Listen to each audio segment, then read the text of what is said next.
Indian culture, Indian tradition, is worshiping को जैसे संबंध प्रार्थना प्रेयर लेकर देवताओं को शादी में है आदरणीय संस्कृत के आदरणीय आचार्य डॉक्टर D.A.V सरसानी को आमंत्रित कर रहा हूं मैं और मंगलवार के माता को उठाकर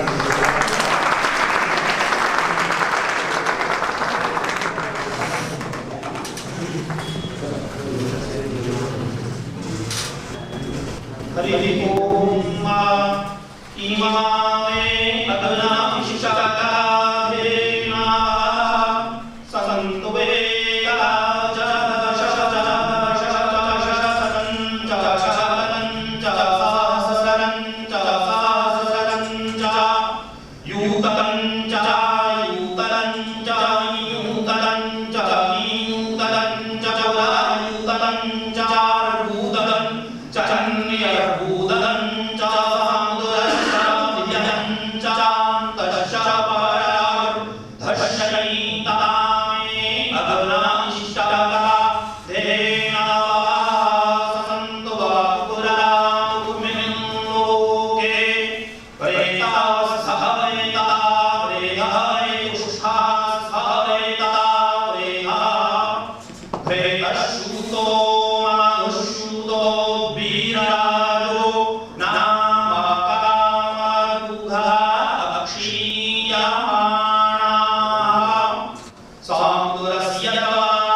डॉक्टर D.A.V शर्मा आपका in the holy shadow of this prayer we are setting out a journey for this classical discussion. The next step हमारे बीच जो अतिथिगण हैं हम उनका अभिनंदन भारतीय परंपरा के अनुसार करते हैं। मैं अपने प्राचार्य और सभा की अध्यक्षता कर रहे प्रोफेसर सतीश कुमार सिंह से प्रार्थना करूंगा कि वे आदरणीय अतिथियों का अंगवस्त्रम स्मृति चिन्ह एवं पुष्पगुच्छ के माध्यम से अभिनंदन करें। We are greeting to our eminent and very honorable guests.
मैं डॉक्टर संजय सतीश कुमार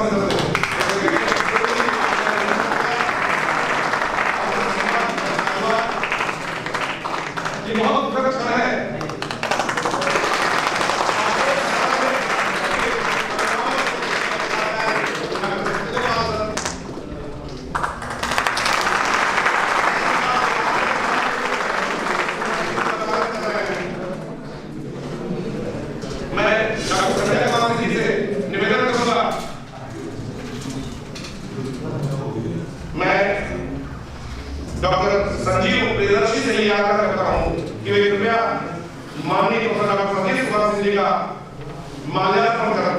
अभिनंदन करें।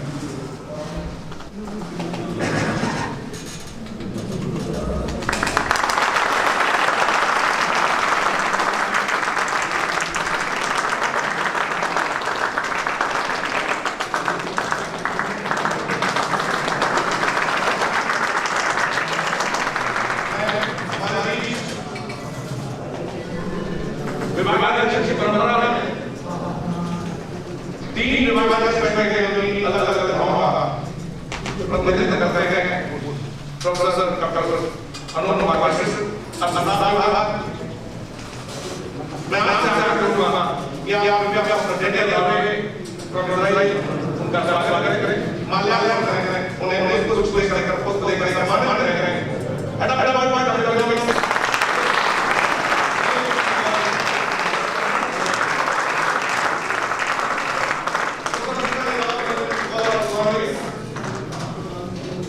कॉलेज के वरिष्ठ आचार्य इस लहमा संस्कृत के प्रोफेसर विभागाध्यक्ष और कला संकाय के भाई प्रोफेसर सिंह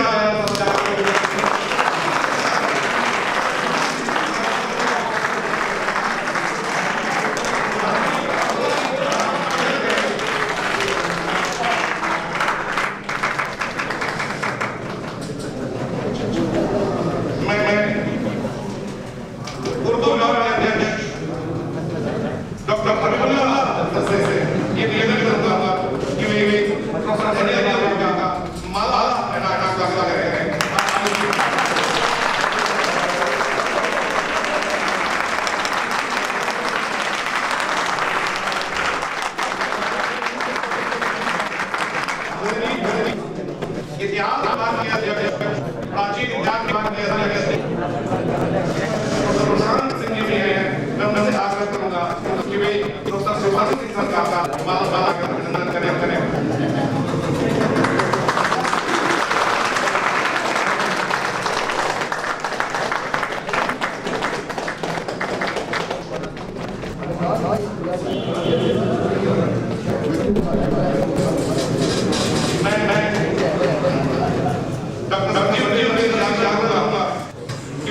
हमारे अध्यक्ष जो इस कार्यक्रम के सूत्रधार हैं डॉक्टर संजय कुमार सिंह को माला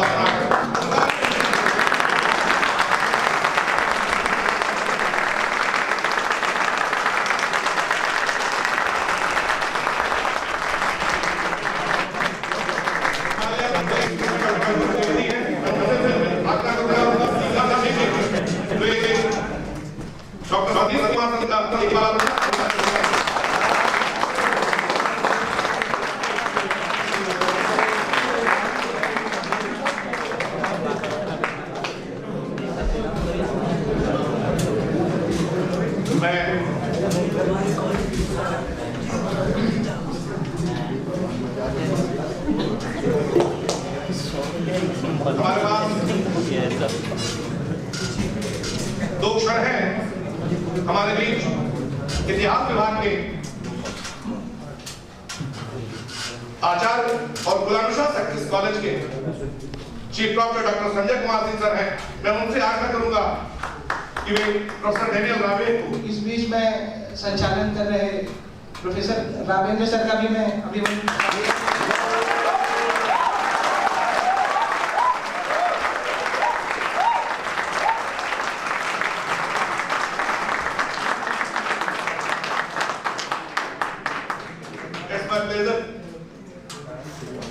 I think I am not worthy of being honored, but equally pleasure is mine that I am honored here. It's due to your presence, sir. It's not beyond my capacity, So, I'm thankful. मैं doctor Sanjay Kumar Singh sir से आग्रह करूंगा कि सुब्रमण्यम रवि का माल्यार्पण करने का स्वागत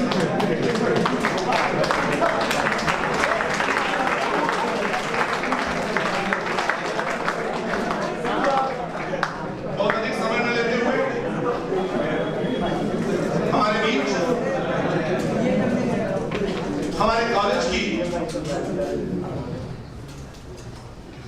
इस पूरी पारिवारिक परंपरा के अभिभावक के रूप में, प्राचार्य के रूप में प्रोफेसर डॉक्टर सत्यगोपाल सर हैं। मैं उनसे आग्रह करूंगा कि आपके द्वारा हमारे अतिथियों का स्वागत किया जाए, ताकि इस पूरे परिवार का सामूहिक स्वागत हमारे अतिथियों तक पहुंच सके। Professor doctor Sanjay Gopal Singh.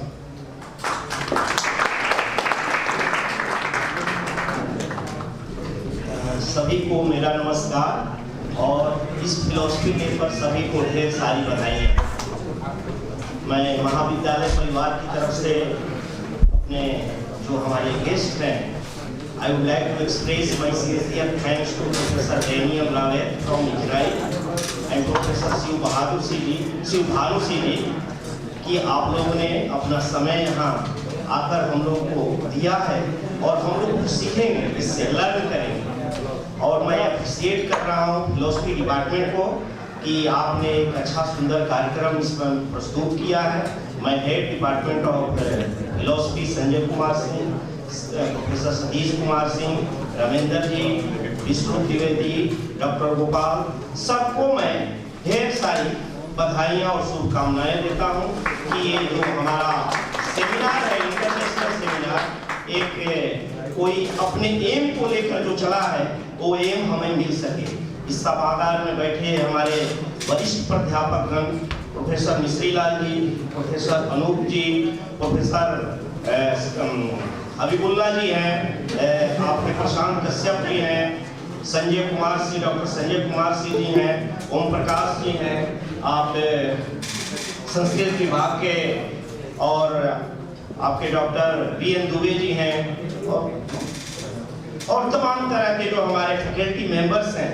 आप लोगों ने आकर यहाँ जो एक समय दिया है, ये काफ़ी कंस्ट्रक्टिव वक्त है, जिसमें कि हम फिलोसफी डे में हम थोड़ी सी अपनी साइकोलॉजी भी उसमें लगा देते हैं कि ये दोनों करीब करीब, psychology and philosophy share the same root, करीब करीब सेम रूट को शेयर करता है, और दोनों हमारे ह्यूमन बीइंग की स्टडी करती है, चाहे साइकोलॉजी हो चाहे फिलोसफी हो।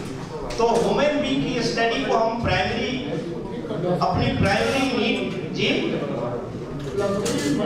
हाँ, philosophy is mother of psychology, सही कहा आपने। और philosophy always contribute to psychology through their scientific perception, sensation and other things concern with various type of cognition. तो एक कॉग्निशन वाला जो मामला है वो साइकोलॉजी में भी है, जो हम फिलोसफी से ही लिए हैं।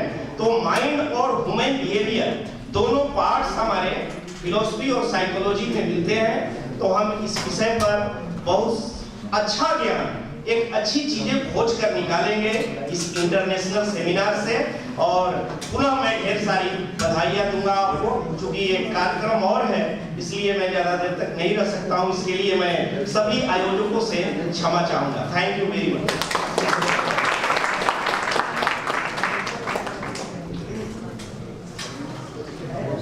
धन्यवाद Satya Gopal sir, respected principal. इस क्रम में विषय प्रवर्तन अनिवार्य है, जिस विषय पर ये संगोष्ठी आयोजित हुई।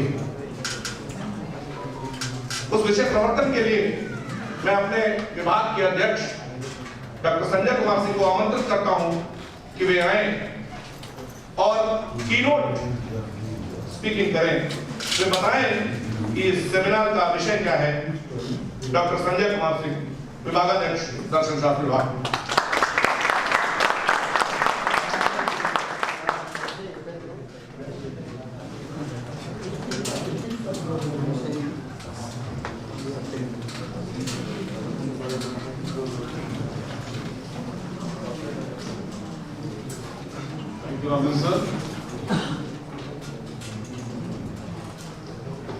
What Philosophy Day was proclaimed by UNESCO to be celebrated every third Thursday of November. The day underlines the value of philosophy for the development of the human thoughts, for each culture and for each individual. This day was first celebrated in the year 2002. This day raises public awareness about philosophy and how it plays a crucial role in understanding our past, present and future. Philosophy is the study of fundamental nature of knowledge, reality and existence especially when considered an academic discipline. It is also the ranks and guidance for behavior. So, dear audience, we have amidst us three eminent speakers to raise the essence of philosophy. In this 2-day international seminar, specific topics dealing in core philosophy will be reflected. Today, we have a renowned speaker, Professor D.A.V. from Tel Aviv University, Israel, speaking in the first half on the topic contemporary Indian philosophy, testing. In the second half, we have Professor Singh, sir, an eminent speaker from New Christian College, Prayagraj, speaking on the topic ethics of globalization. Let us all make the takeaway sound and thank you. Thank you very much.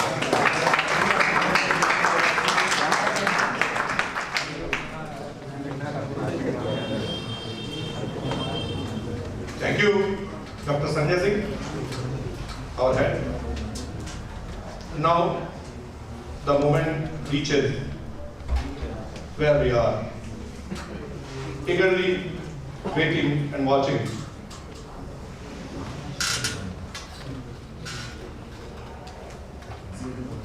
It's a pleasure, a great pleasure, that our first speaker, Professor D.A.V. from Israel, we are very close culturally. अपने पूर्वजों का देश Israel. He is going to address you on the contemporary Indian philosophical scenario. It's somewhat peculiar also. An eminent scholar of philosophy comes from abroad and he depicts what your Indian philosophy contains. It's very miraculous. I request Professor D.A.V., whose topic is contemporary Indian philosophy, a testing menu. He is most welcome. Please, Professor D.A.V., come on the dais.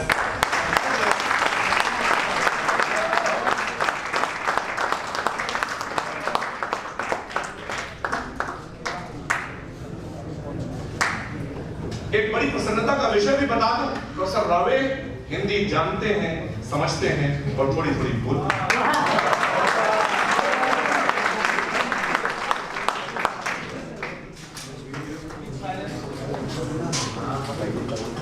शांत भाव से सुने.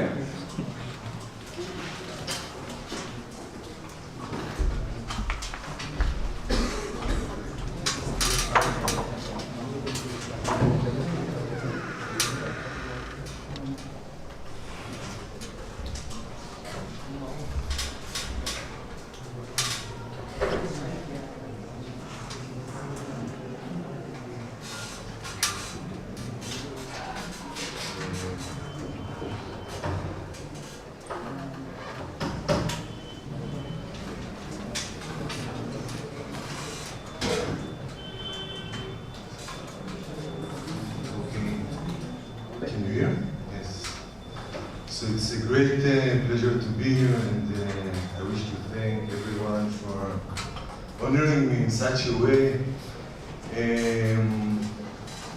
But I want to philosophize with you. I want to do philosophy with you. I don't want to stay at the ceremonial level. So I will speak in English. मैं थोड़ा अंग्रेजी में बात करूँ, लेकिन अगर कोई पता नहीं मेरी accent या कुछ, so please don't hesitate and stop me in between and ask a question, because the reason I came is basically for you. I mean, the mothers are beautiful and everything is beautiful, but yeah, I want to meet you and to talk to you and to take your questions.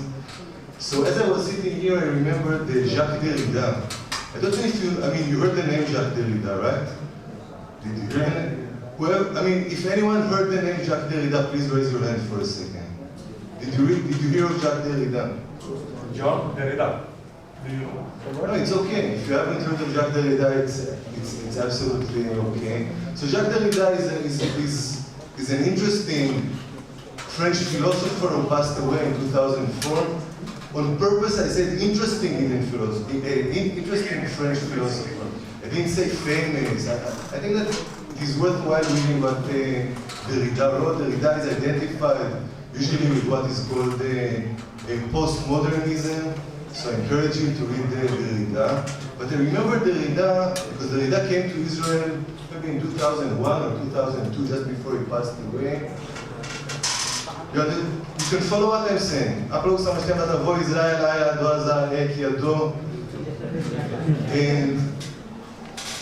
And I remember, I mean, he was very famous. He spoke in this huge auditorium. He was a small person, I mean, physically. And he started his talk with the following sentence, which I'm going to repeat now. He said, today, you and I are guests in language. This was the first sentence that he said in English. Today, you and I are guests in language. And I think that it's a beautiful sentence to open with, because what does it mean? What does it mean today, you and I are guests in language? When someone like Derrida came to Israel, his language is French, right? And the language in Israel is Hebrew. We speak Hebrew. Did you hear the name Hebrew? Israel Bhasha. We speak Hebrew. We teach in Hebrew. We write in Hebrew.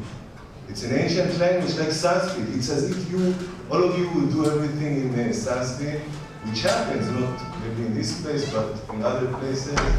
So we think in Hebrew, we chat in Hebrew, we joke in Hebrew, we dream in Hebrew.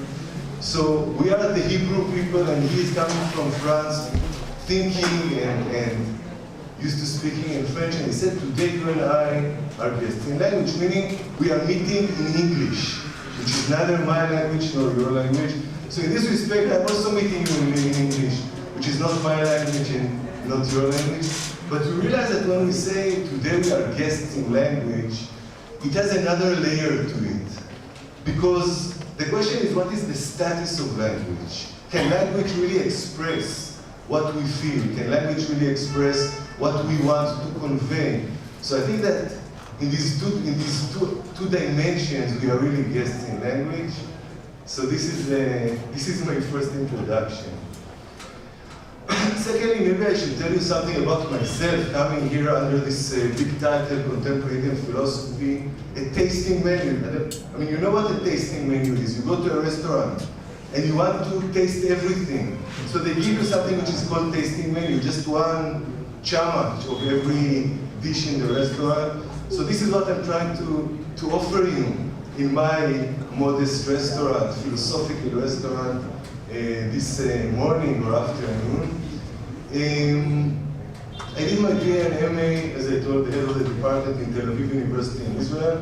And then while I was an MA student, I found a book at the library of Tel Aviv University, a book written by an Indian scholar called D.A.V.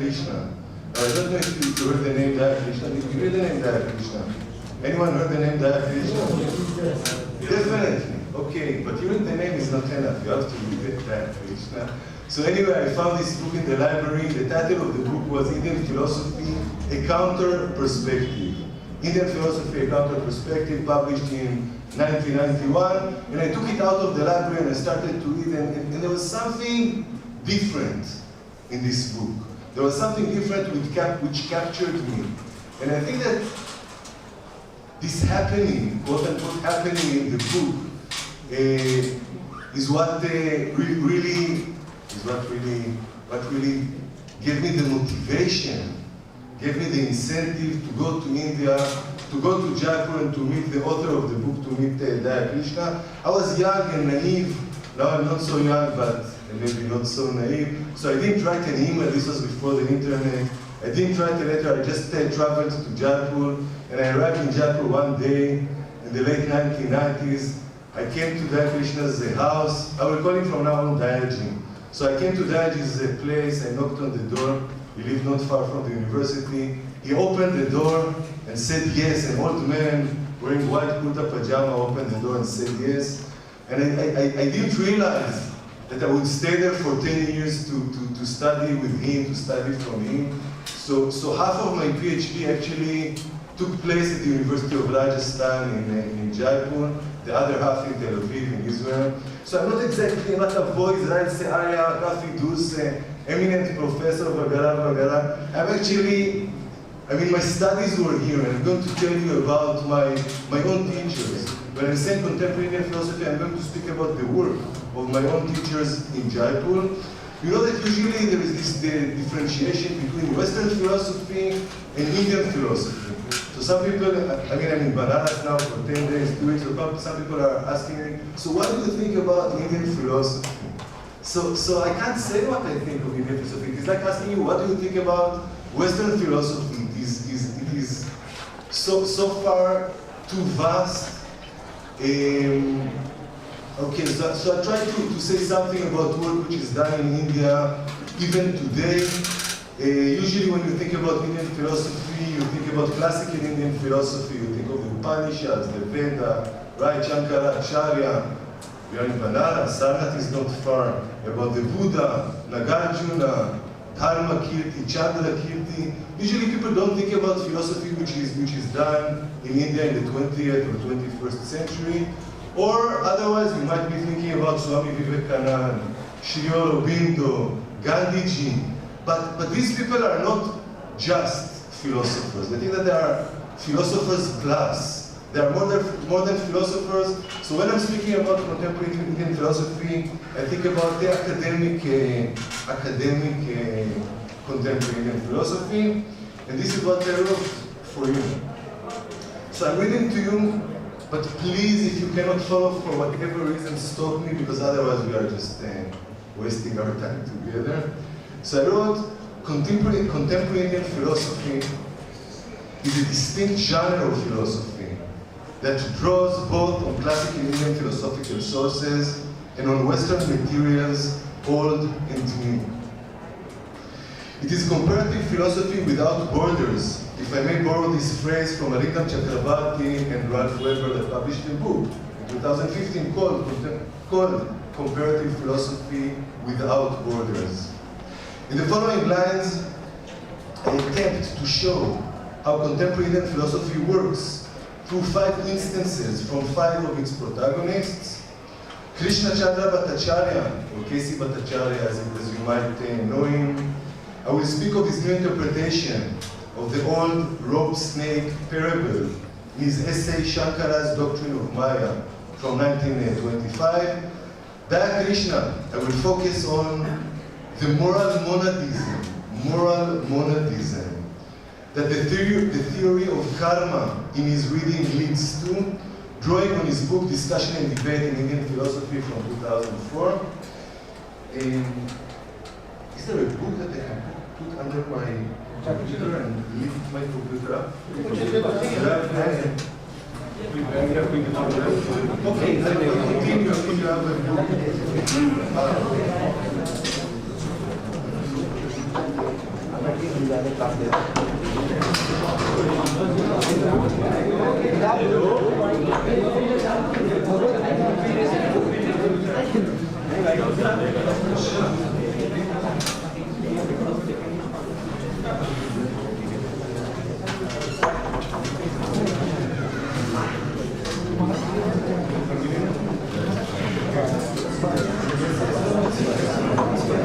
आपको समझ में आ रहा है कुछ? अभी तक इन्होंने बात किया है कि कई कस्तूरी मतलब समकालीन भारतीय दर्शन के बारे में हम बात करने जा रहे हैं। और उसमें भी जो समकालीन भारतीय दार्शनिक हैं, केसी भट्टाचार्य का नाम किया इन्होंने, और बोला कि जो विवेकानंद और ये अरविंदो घोष है वही नहीं है, उनके आगे भी है। ये अभी दया कृष्ण के शिष्य रहे जयपुर यूनिवर्सिटी में, वहाँ से पीएचडी किया है और 7 साल वहाँ पर रहे हैं। तो दया कृष्ण जी बहुत सीनियर टीचर थे, अभी उनकी डेथ हुई है 2007 में डेथ हुई है, और उनसे मिलने के सौभाग्य हमको भी मिला हुआ है। और बहुत स्ट्रिक्ट टीचर हैं, इसलिए उस स्ट्रिक्ट फाउंडेशन में जाकर के बात करेंगे। और अभी केसी भट्टाचार्य के कॉन्सेप्ट माया और वेदांत वाले क्वेश्चन की बात करेंगे। स्नैक और रोपवे, जो सांप और रस्सी होते हैं, उसका एग्जाम्पल माया है, उसके एग्जाम्पल के लिए आप बताएंगे। और जहाँ पे नहीं समझ में आया वहाँ पे हम आपको इंटरप्रिटेशन करेंगे, ऐसे right.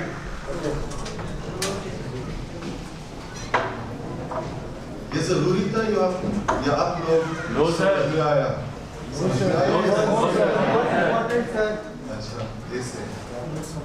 Chalo, let's move on.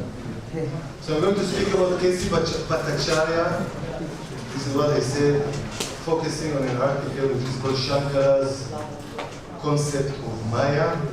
And then I will say something about Daya Krishna, and I want to relate to his interpretation of the karma theory. The karma theory in a book which is called Discussion and Debate in Indian Philosophy from 2004.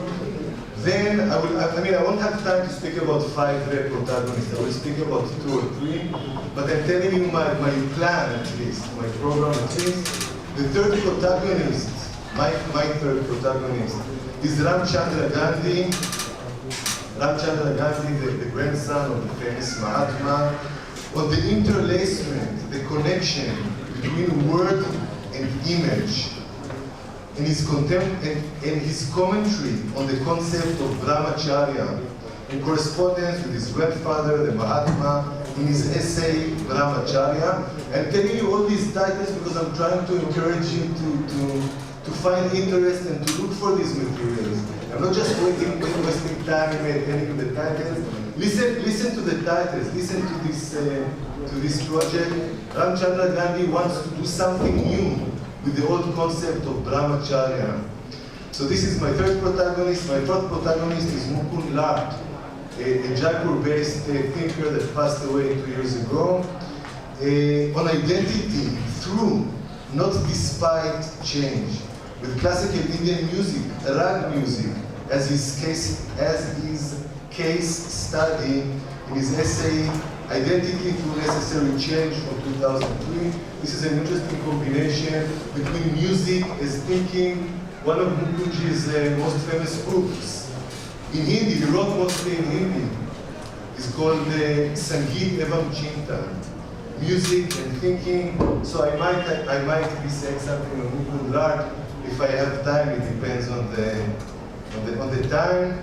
And finally, my last protagonist in this paper is called Rajendra Swarup Bhatnagar, another Jaipur-based philosopher, again who passed away. A whole generation of great philosophers passed away in the last 2-3 years.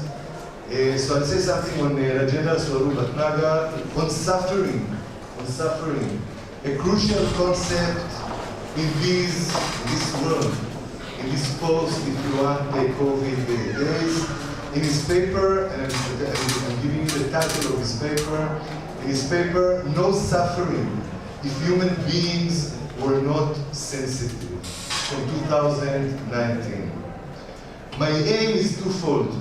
First, to introduce 5 contemporary Indian philosophers whose names you must have heard, maybe K.C. Bhattacharya's name you heard, or Daya Krishna's name you heard, but whose work I'm not sure that you are closely acquainted with or acquainted with at all. And second, to raise the question of newness and philosophy. Newness in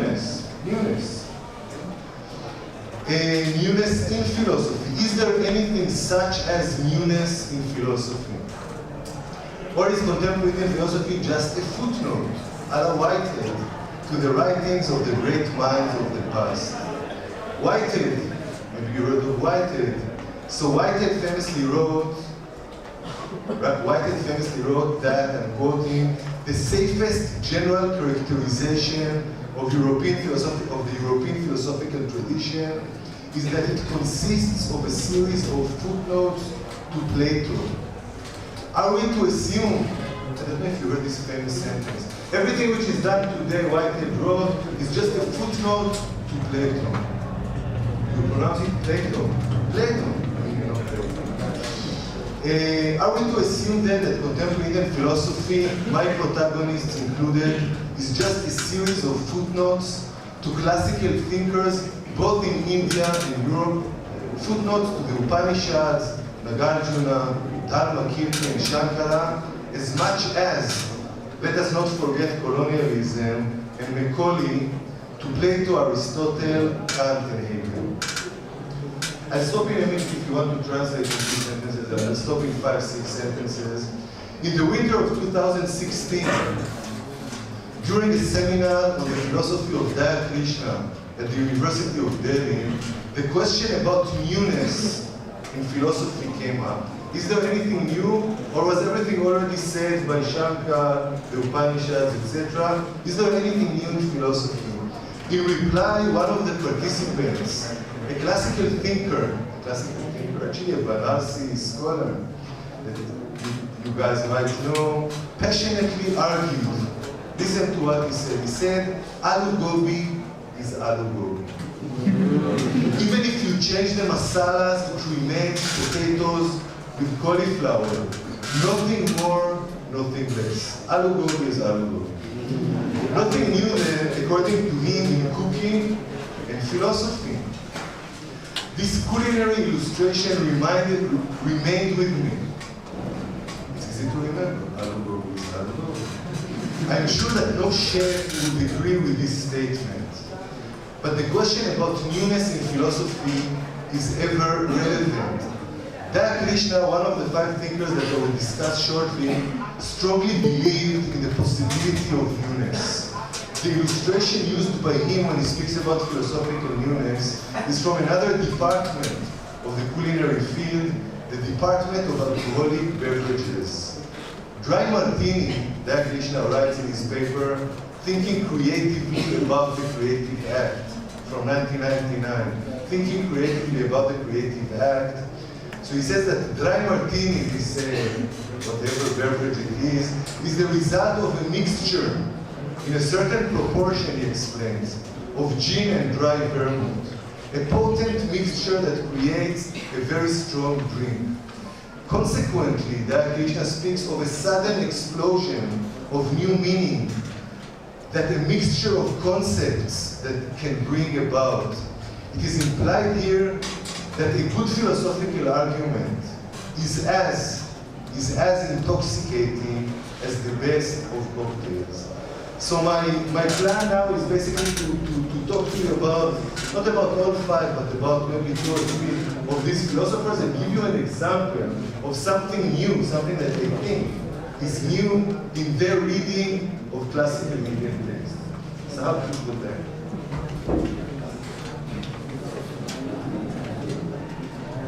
आपको भी बताया इन्होंने कि हम 5 philosophers के बारे में बात करने जा रहे हैं, जिसमें एक मुकुंद भाट है जयपुर के, उनकी डेथ हो गई है, और इसका नाम लिया है, और केसी भट्टाचार्य का नाम लिया है, और राजेंद्र प्रभु भटनागर का नाम लिया है, और रामचंद्र गुहाकर गांधी का, जो कि गांधी जी के रिश्तेदार हैं। अब इन लोगों के बारे में आप नहीं जानते होंगे, क्योंकि आपने सिर्फ वही जाना है क्लासिकल इंडियन फिलोसफी के बारे में। वेदांत क्या है, बुद्धिज्म क्या है, न्याय दर्शन क्या है, दिग्नाथ के बारे में जाना है, शंकराचार्य के बारे में जाना है, गौतम के बारे में जाना है, धर्मकीर्ति के बारे में जाना है, चंद्रकीर्ति के बारे में जाना है, क्लासिकल फिलोसफी के बारे में जाना है। इनके कहने का ये मतलब है जो हम फिलोसफी जो पढ़ते हैं अपने टेक्स्ट में, इंट्रोडक्शन टू फिलोसफी में, वो सिर्फ बड़े बड़े दार्शनिकों के नोट्स, उनके अलावा हम कुछ नहीं जान पाते।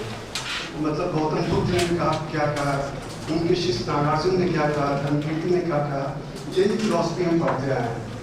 तो दयाकृष्ण ने दिल्ली में एक सेमिनार में, दिल्ली यूनिवर्सिटी में बेसिस था वो सेमिनार, तो वहाँ पे उन्होंने कहा देखो क्या इंडियन फिलोसफी सिर्फ नोट्स है, जो बड़े दार्शनिकों के नोट्स है, इन्हीं की राइटिंग्स तो हम पढ़ेंगे, या जैसे कॉर्नेलियन की बात की, जैसे हम गुलाम थे जिस समय, तो जिस समय हेगल और जितने भी वेस्टर्न फिलोसफर्स हैं, क्या वो प्लेटो के नोट्स हैं? जो प्लेटो ने लिख दिया वही आपको करना है, कुछ नवीन नहीं है क्या? तो दयाकृष्ण ने ये प्रश्न उठाया यहाँ पे कि क्या भारतीय दर्शन में कुछ नवीनता है कि नहीं, सिर्फ वही फुटनोट्स है। ये प्रश्न बहुत जायज था, और इन्होंने वाइट हेड का भी नाम लिया, एक दार्शनिक है बाहर के, ठीक है। और फिर बोला कि देखो बनारस के एक जो, इनका नाम नहीं बताया आपने, कौन थे? बनारस में भी काफी लोग थे, किसी ने कहा आर्गुमेंट में उस सेमिनार में कि अच्छा आप बता रहे हैं कि दर्शन में नवीनता है कि नहीं है, ये बताइए आलू गोभी तो आलू गोभी है ना, उसमें नवीन क्या है? चावल दाल तो चावल दाल ही है ना, उसको नवीन कैसे कर सकते हैं आप? उसमें नयापन क्या लाएंगे? तो फिलोसफी में क्या है? रेशनल थिंकिंग है, मतलब विश्वास करते हैं क्रिएटिविटी में, सक्रियता में विश्वास करते हैं, एक्टिविटी में विश्वास करते हैं। और उन्होंने एक बड़ी खास एग्जाम्पल किया, गुड आर्गुमेंट, मतलब जो बहुत अच्छा आर्गुमेंट होता है वो जैसे शराब मस्त नहीं कर देती है, वैसा होता है, इंटॉक्सिकेशन होता है उसमें। वो आर्गुमेंट मतलब एक अच्छा आर्गुमेंट आपको एकदम नशे में ला देगा, मतलब उस नशे को आप अलग से कुछ कर ही नहीं कर सकते। तो जो गुड आर्गुमेंट होता है एकदम नया होता है, इस तरह से बताया। ठीक है, एक्सेलेंट ट्रांसलेशन। सिर्फ एक तकलीफ हुआ ट्रांसलेशन में, हमारा दोस्त ने बताया उनके डेथ हो गई, but the writings are still with us, मतलब they are not dead, they are with us through the writing. चलो आगे। So I start with Casey Bhattacharya, with KCB. So KCB, I'll tell you the years. KCB was born in 1875, he passed away in 1949, just a short while after the independence. So Casey Bhattacharya, that you might have heard of, is considered by many as the father of contemporary Indian philosophy, or the father, if you wish, of contemporary academic Indian philosophy. KCB offers both a new reading, fresh reading, different reading of classical Indian texts, and at the same time he is a unique commentator, Ashyakara, of Kant and Hegel. His writings can be classified into three sections. The first section includes Swaraj in Ideas, a manifesto of decolonization at the level of thinking, originally delivered as a lecture at the Hookly College in the late 1920s. So you must be understanding that Casey Bhattacharya was trying to engage in a dialogue with Gandhiji. Right, in 1909, Gandhiji wrote Hind Swaraj. So Casey Bhattacharya wanted to add another chapter to Hind Swaraj, which he titled Swaraj in Ideas. Swaraj at the level of thinking, Swaraj at the mental level, Swaraj at the, as our friend said, psychological level. Now you see that, I'm already telling you that, I'll read it to you in a second. The point is that bondage is not only an outer thing. Bondage is something that gets internalized. We are limiting ourselves from within. This is what Casey Bhattacharya tried to tell his students in Swaraj in Ideas in 1928 or 1929. So the first section of his work consists of Swaraj in Ideas, this lecture, which became a famous essay. Here he warns his listeners about the dangers of cultural subjection, in which an alien culture possesses one like a ghost. He further speaks of, I'm quoting him, assimilated Western ideas, fixed in language, in English, which induce certain habits of soulless, without soul, soulless thinking, which appear like real thinking. Shadow mind that functions like a real mind, except in the matter of genuine creativeness. KCB corresponds in Swaraj in Ideas, as I just told you, and as you realized yourself, with M.K. Gandhi's essay in Swaraj or actually M.K. Gandhi's book, in Swaraj from 1909. In his journal, Young India, Gandhi returns to the concept of Swaraj and explains. Now I'm quoting from Gandhi, from Young India, 1924. He says, I want to write many new things, but they must all be written on the Indian slate.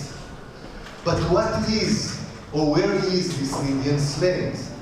What does it mean for Gandhi and for KCB after Gandhi? Surely it is not a return, a nostalgic return to classical sources, to the past. Gandhi and KCB strived for something new. Gandhi and KCB strived for something new. Pastness cannot be the newness that KCB and contemporary Indian philosophy after him are in search for. I'm not delving into the question of Indianness what is Indian in Indian philosophy? I think that it's a very good question. What is Indian about Indian philosophy? There are different answers to this question.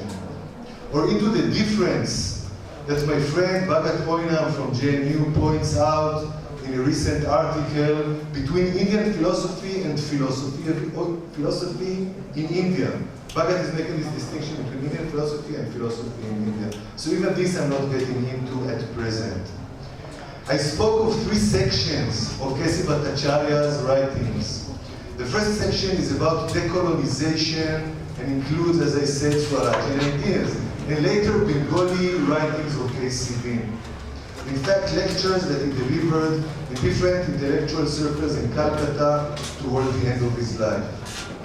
The second rubric includes his philosophical reflection on classical Indian philosophy and modern European philosophical texts. At the Indian end of the scale, KCB writes on Advaita Vedanta, Sankhya, Patanjala Yoga, Jainism, and the Rasa theory of aesthetics. At the western end, he offers an analysis of Kant and Hegel. The third and last section includes his independent essays. And again, I'm going to tell you the titles because I hope that your teachers will join me in encouraging you to search for this material. So he wrote 4 independent essays, K.C. Bhattacharya, titled The Place of the Indefinite in Logic, 1916. The Subject is Freedom, perhaps his most famous book from 1930. The Subject is Freedom. The Concept of the Absolute and its alternative forms. This is an interesting title, The Absolute and its alternative forms. If the Absolute is an absolute, how can it have different forms? Isn't it an inner contradiction? This is from 1934, and finally the Concept of Philosophy from 1936. So these are K.C. Bhattacharya's independent articles. Now I want to say something about newness and creativity in K.C. Bhattacharya's writings. In a sense, there is something new in K.C. Bhattacharya's entire method of philosophizing, and his distinct, aphoristic, sutra-like style of writing. Gopinath Bhattacharya, K.C. Bhattacharya's son and the editor of his collected writings, writes almost apologetically on his father's project. I'm quoting from Gopinath Bhattacharya. Much of what KCB has said on Vedanta, Sankhya, and Yoga is not to be found in the extant original literature on these subjects. It is an extension or a development in new directions. It is the discovery of new potentialities. And I'm commenting, I'm writing, he's right. Besides the implied apologetic tone. Do you understand what I mean? Because Gopinath Bhattacharya was basically apologizing to the Pandits. My father is not a Pandit of Vedanta, Sankhya, Yoga, Jaina philosophy, Rasa theory of aesthetics. So he was apologizing, but nevertheless he found interest and wrote something.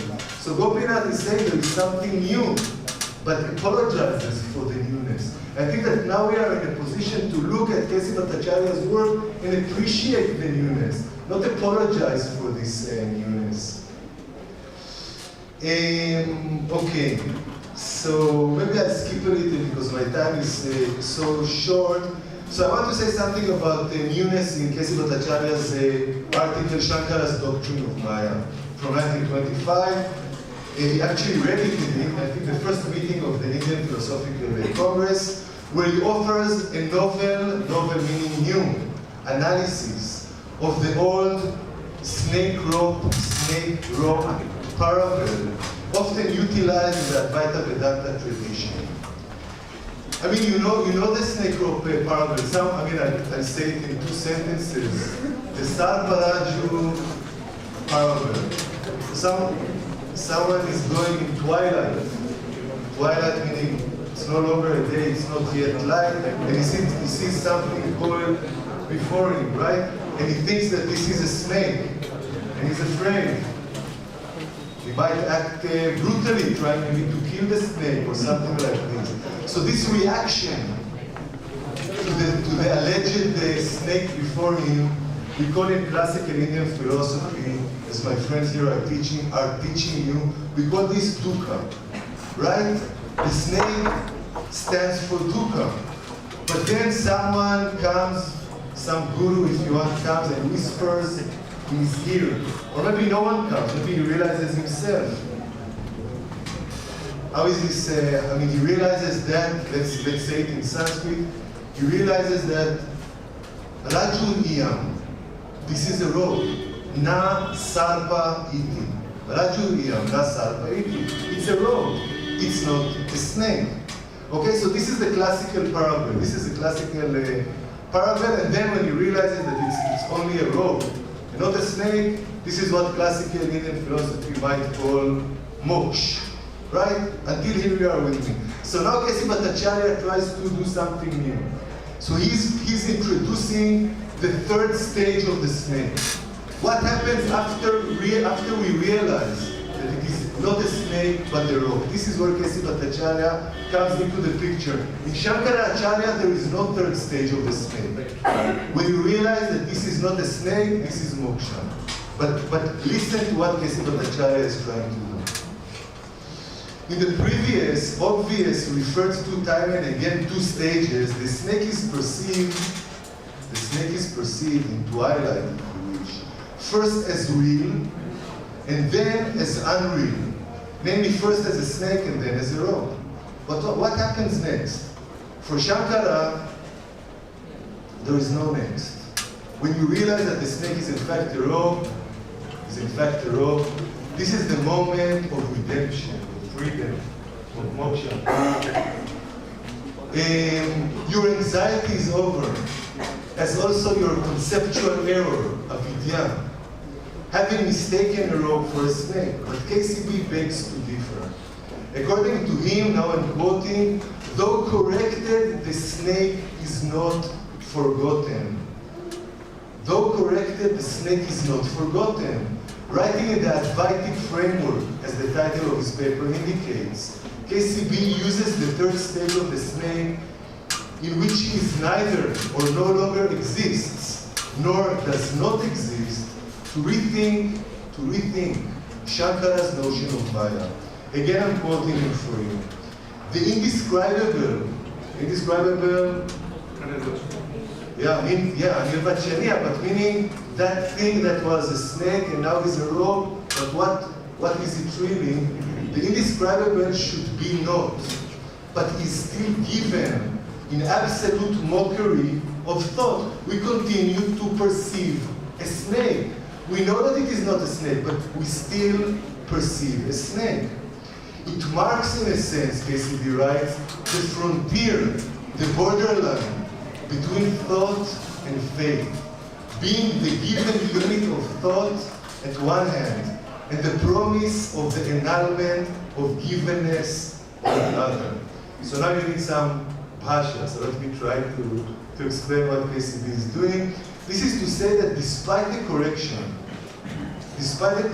of the snake in the second stage, correction from snake to rope, the snake is still felt, responded to, and in a sense, in absolute mockery of thought, even perceived. Moreover, following the encounter with the snake, which in effect had been a rope all along, the protagonist of this story, or parable, moves on, carrying the snake within him. The snake is imprinted in his consciousness as a sanskara.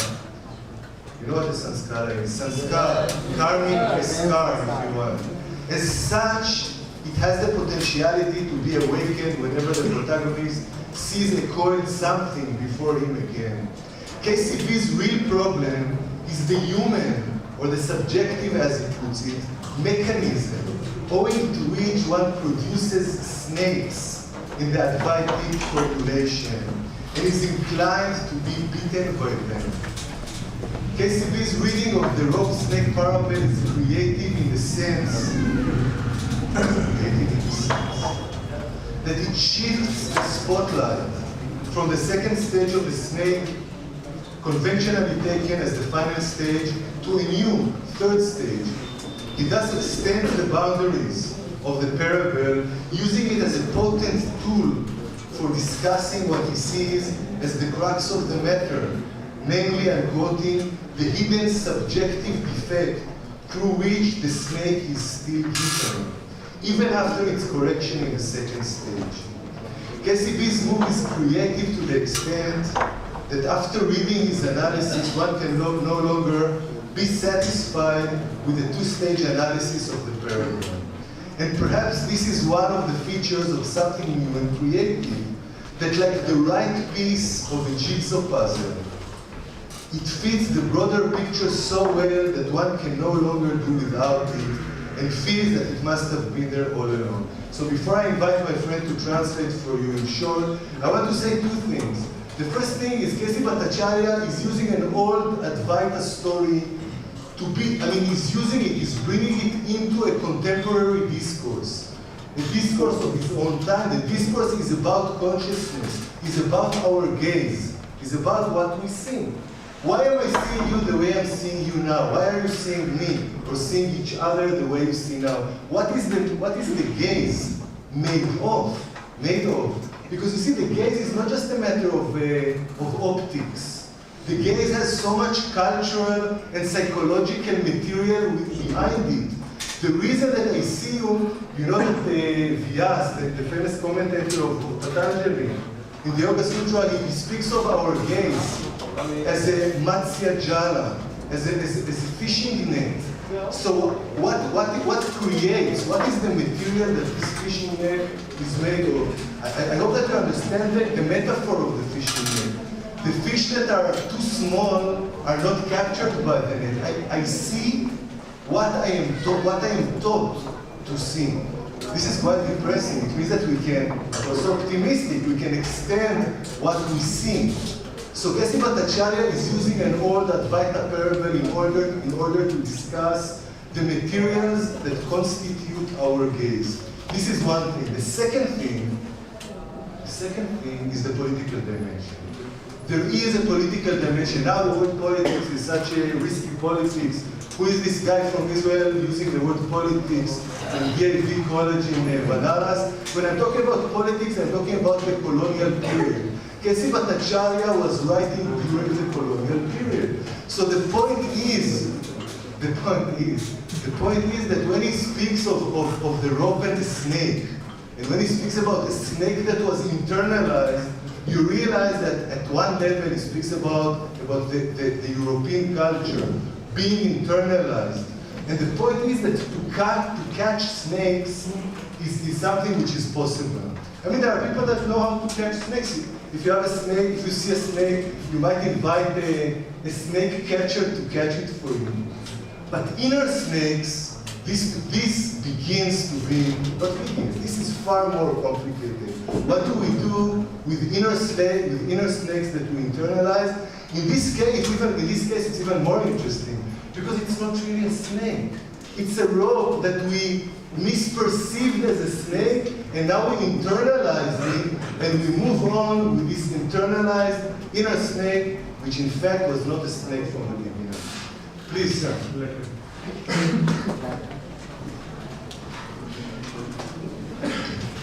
इस बार आपकी चुप्पी से लग रहा है कि बोल रहे हैं ढंग से।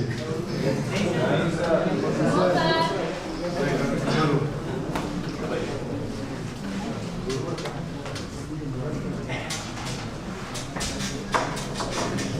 देखिए, इन्होंने केसीपी से शुरू किया, ट्रेनियर ने, और बताया कि भाष्यकार केयरफुली केसीपी सिर्फ भारतीय दर्शन पे ही नहीं बल्कि कांट और हेगल पे भी लिखे हैं केसी भट्टाचार्य, और उनका कॉन्सेप्ट जब भारत पुराण था उसके बारे में भी लिखना चाहते थे। और जैसे आपने जाना है कि हिंद स्वराज 1908 में लिखी गई है महात्मा गांधी के बारे में, तो और हिंद स्वराज कैसे लिखा ये भी जरूर जानते हैं। महात्मा गांधी जब यात्रा के माध्यम से नाव पर लिखा उन्होंने, उसमें एक चैप्टर ऐड करना चाहते हैं किसी भी नए तरीके से। जैसे गांधी जी स्वराज के बारे में सोचना चाहते हैं, वैसे ही कृष्ण भट्टाचार्य भी सोचना चाहते हैं। इवन उन्होंने जब कांट और हेगल के ऊपर भाष्य लिखा या रचनाएं लिखी, कभी उनका आइडिया था कि भारतीय इतने गुलाम नहीं हैं सोच से कि आपके ऊपर नहीं लिख सकते हैं। तो उन्होंने स्वराज की एक नई परिभाषा करने की कोशिश की, ठीक है। फिर जो वेस्टर्न आइडिया थे उस समय, लगता था कि हम गुलाम हैं, उनके शैडो थिंकिंग से बाहर नहीं आ रहे हैं, हम नैरो माइंड से सोच रहे हैं, संकीर्ण मानसिकता से सोच रहे हैं, उसको उन्होंने बाहर निकालने की कोशिश की। और इन्होंने भारतीय दास्ता, भारतीय गुलामी की भी बात की, जैसे गांधी जी करते थे कि गुलामी मानसिक होती है, बाहर से नहीं होती है। और उस मानसिक जड़ता या गुलामी को दूर करने के लिए जैसे गांधी जी ने प्रयास किया था, वैसे ही प्रयास कृष्ण भट्टाचार्य ने किया। और बोला उन्होंने कि इंडियन फिलॉसफी में इंडियन क्या है, भारतीय दर्शन में भारतीयता क्या है, किस चीज को हम बोलेंगे कि ये भारतीयता है। आप बताइए, इन्होंने Indian philosophy and philosophy of India, भारतीय दर्शन और भारत का दर्शन, क्या अंतर है इसमें इन्होंने जेएनयू के एक प्रोफेसर है, मेरे भी मित्र है, प्रोफेसर भगत वेनम, उनका नाम लिया कि भगत वेनम का, भगत वेनम यहाँ पे भी आए भी हैं। तो उन्होंने एक आर्टिकल लिखी है, उसके बारे में बात किया। फिर इन्होंने मॉडर्न एक्सपीरियंस के बारे में बात किया कि किसी भी इंसान से लेके योग से लेके वेदांत से लेके जैन फिलोसफी से लेके इवन कांट हेगल सबके ऊपर लिखा है। और subject is freedom as freedom, और कॉन्सेप्ट ऑफ फिलोसफी उनकी किताबें हैं, उनकी राइटिंग्स हैं। और न्यूनेस और क्रिएटिविटी के बारे में बात की, नवीनता और रचनात्मकता के बारे में बात की कि भारतीय दर्शन में नवीनता क्या है। फिर बाद में आए उसके एकदम कॉन्सेप्ट पे कि उनके लड़के जो थे गोपीनाथ भट्टाचार्य जी बहुत ही क्षमा प्रार्थी होकर करके उनके बारे में लिखते हैं कि ठीक है, वो पंडितों को नाराज नहीं करना चाहते हैं, जैसे बनारस ट्रेडिशन सीखती है कि जो वेदांत न्याय या सांख्य की व्याख्या हो रही उसमें नवीनता क्या है, जो व्याख्या पहले से चली आ रही है वही व्याख्या ठीक है, पंडित ऐसा मानते हैं, इसमें नवीनता क्या देना चाहते हैं। इसलिए वो क्षमा प्रार्थी होते हुए केसी भट्टाचार्य के बारे में लिखते हैं कि मेरे पिताजी चाहते थे कि भारतीय दर्शन में नवीनता देखी जाए और उसकी नई व्याख्या दी जाए, नया विश्लेषण किया जाए, लेकिन फिर भी वो क्षमा प्रार्थी हैं क्योंकि उनको मालूम था कि यहाँ के लोग नाराज हो गए। ठीक है, अब इन्होंने शंकर के डॉक्टर मतलब शंकराचार्य की जो सिद्धांत है, माया का सिद्धांत, उसके ऊपर बहुत लंबी व्याख्या की और वो वही प्योर फिलोसफी है वेदांत, वो जो एपिस्टेमोलॉजी है या मेटाफिजिक्स है। तो उन्होंने बोला कि शंकराचार्य रज्जु और सर्प के बारे में सिर्फ दो स्टेज की बात करते हैं। आपको भ्रम कब होता है? जब भ्रम ये होता है, धुंधला होता है, शाम का समय होता है, दिखाई नहीं देता है, तो रज्जु क्या दिखाई देने लगता है? सर्प के रूप में दिखाई देने लगता है। लेकिन जैसे ही प्रकाश होता है, जैसे ही लाइट आती है, जैसे ही टॉर्च लेके जाते हैं, रज्जु सर्प हट जाता है और रज्जु दिखाई देता है। तो शंकराचार्य क्या मानते थे, बिलीव करते थे, जब प्रकाश आ जाता है, अविद्या चली जाती है, तो आपको मोक्ष हो जाता है, यही होता है ना। लेकिन केसी भट्टाचार्य इसके तीसरे स्टेप की बात करते हैं। वो बोलते हैं कि जो ये सर्प का जो आपके अंदर घुसा हुआ मन में, उस चीज को कैसे निकाल पाएंगे? सर्प तो आपके अंदर है, अगर सर्प का कॉन्सेप्ट आपके अंदर नहीं रहता तो उस रस्सी को देख करके आपको डर ही नहीं होता। तो वो जो सेकेंड स्टेप है अविद्या का, जिसको शंकराचार्य मानते थे और अभी तक भाष्यकार मानते आए हैं, उसकी नवीन व्याख्या के रूप में वो कहते हैं कि रज्जु ही दुख का कारण है, सर्प ही दुख का कारण है। सर्प का जो कॉन्सेप्ट आपके मन में बैठा हुआ, आंतरिक भावना में बैठा हुआ है, वही दुख का कारण है। अगर वो कारण नहीं रहता, तो जैसे उन्होंने स्ट्राइक कैचर बुलाते पकड़ते कैसे होता, तो अगर आप उससे पहले से ही डरे हुए, पहले से ही मान लिया है कि इसकी भी एक्सप्लेनेशन, इसकी व्याख्या ऐसे हो रही है, तो आप उसी तरीके से सोचना शुरू कर देते हैं। तो इन्होंने बोला कि जैसी सृष्टि वैसी दृष्टि, जैसी दृष्टि वैसी सृष्टि। आप अपने नवीन तरीके से क्यों नहीं सोचते चीजों को? जो आपको सिखाया गया है उसी तरीके से सीखने के लिए आपको बाध्य नहीं होना चाहिए, बल्कि आपको उसमें नवीनता खोजनी चाहिए। उन्होंने बोला कि जो हमारी थिंकिंग है, हमारी सोचने का तरीका है, वो हमारे कल्चर से, हमारे आदतों से, हमारे विश्वास से बनता है, हमारी हिस्ट्री से बनता है, और इस चीज़ को समझने का एक नया तरीका होना चाहिए, ठीक है। और स्नैक इज फॉरगेटन मतलब जब आप सांप को भूल जाते हैं तो आपका दुख खत्म हो जाता है।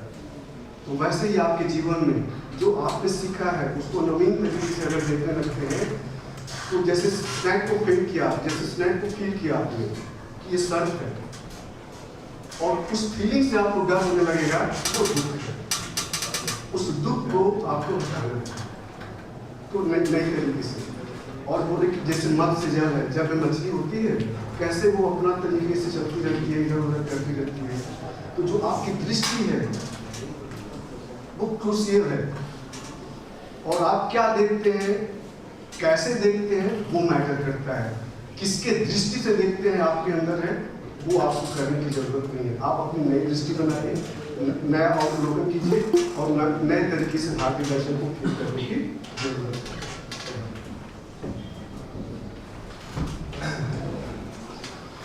So this is KCB. So now I'll tell you something about newness in that Krishna, and then I will close. I think that this will be enough for one session. So let me introduce that Krishna to you.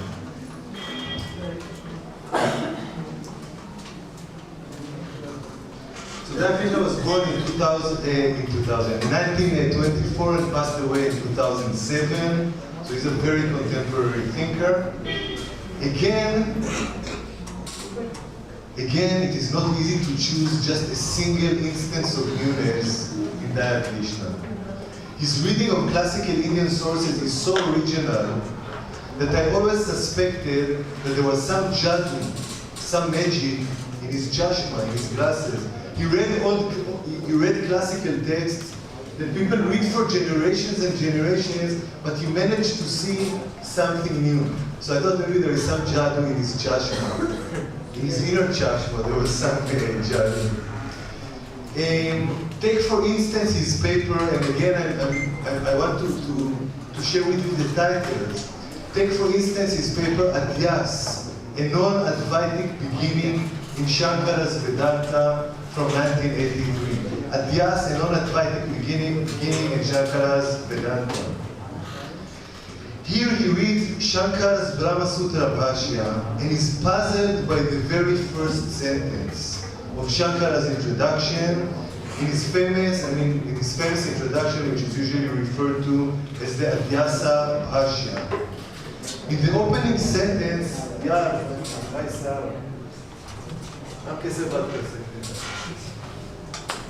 again, that Krishna reads the Brahma Sutra Bhashya. In the first sentence of the introduction, he finds something which he thinks that is puzzling, unexpected. So the first sentence of Shankara's introduction says the following in English translation: the object, Vishaya, and the subject, Vishayin, manifested respectively in the ideas of you and I, Yushmat and Asmat Pratyaya, are different from one another like darkness and light, and should not be identified with each other. I don't know if you read Shankara's introduction, so I'm reading to you this sentence again. The object and the subject manifested respectively the ideas of you and I are different from one another like darkness and light, and should not be identified with one another. That Krishna is surprised by Shankara's definition of Adhyas as the mistaken identification of you and I. From an Advaitic, non-dualistic perspective, that Krishna thinks out loud, the error, the mistake, should be the other way around. For the Advaitin, and Shankara is supposed to be the champion of Advaita, anything which diverts from the equation I am thou, or I am you, is an error. Why and how then, that Krishna wonders, does Shankara choose to open the introduction of his commentary with the formulation of Adhyasa, which is compatible with the dualistic position of his rivals from the Sankhya school of thought. Now I hope that you can follow what I'm saying even before the translation. The first sentence of the Bhasha says the object and the subject. The object meaning you, and the subject meaning I, are different from one another and should not be identified. But from Advaitic position, it should be the other way. You and I are one and the same. Actually, the division, the distinction is supposed to be the mistake, the error. This is what Da Krishna suggests.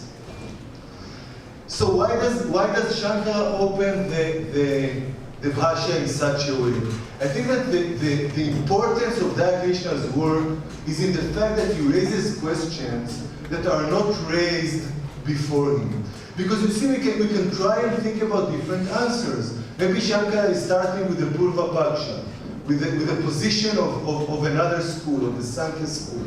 Or maybe Shankaracharya is starting with the common sense view, because his listeners are not yet acquainted with the Advaita position. So you and I, this is common sense. You are there, I'm standing here.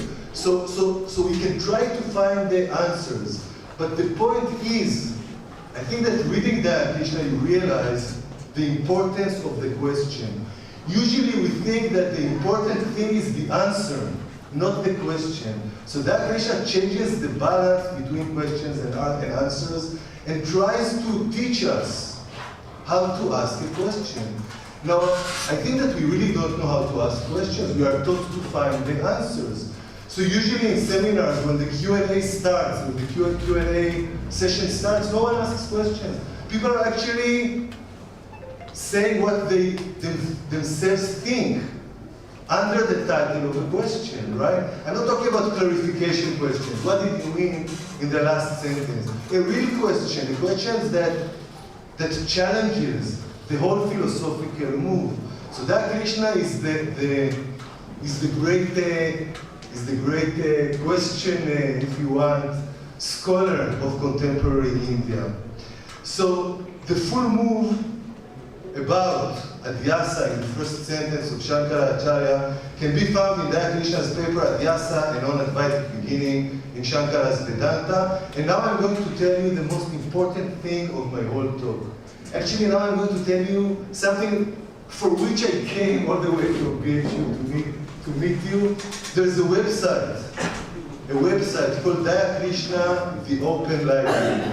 If you write in Google Da Krishna, I think that the first result would be Wikipedia, and the second result would be the Open Library. So all of Da Krishna's writings, both in English and in Hindi, are available online, waiting for you to come to this Open Library and to download these materials. On this website, you can also listen to Dayaji, to audio recordings of Dayaji, and the library grew. It is online now for 10 years. It was prepared by two younger colleagues of mine, one from Tel Aviv, Dor Miller, and one from Vienna, Elise Coquero, who is now in GNU. And you can listen to Da Krishna, you can download the Da Krishna's writings, and I mean, this is the great secret that I came to share with you. So my talk here is just a window or a door to which you can enter and really read or listen to Dayaji. So Da Krishna, the Open Library, write it down in your memory. I wish to push forward with another illustration of newness in Da Krishna's reading of classical Indian philosophy. In his essay, Socio-Political Thought in Classical India, Socio-Political Thought in Classical India, a paper that Dayaji wrote in 1997, he suggests that every political theorist should be interested in the radically individualistic implications of the theory of karma. The radically, he writes, individualistic implications of the theory of karma, which leads, he argues, to moral monadism. Moral monadism. What is moral monadism? And why and how would the theory of karma lead to moral monadism?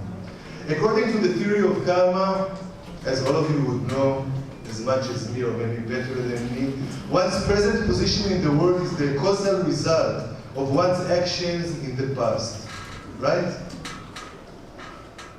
In the same way, one's present actions will determine one's future position. It is implied, and this is Da Krishna's concern, that the karma theory leaves no place for the other, for you.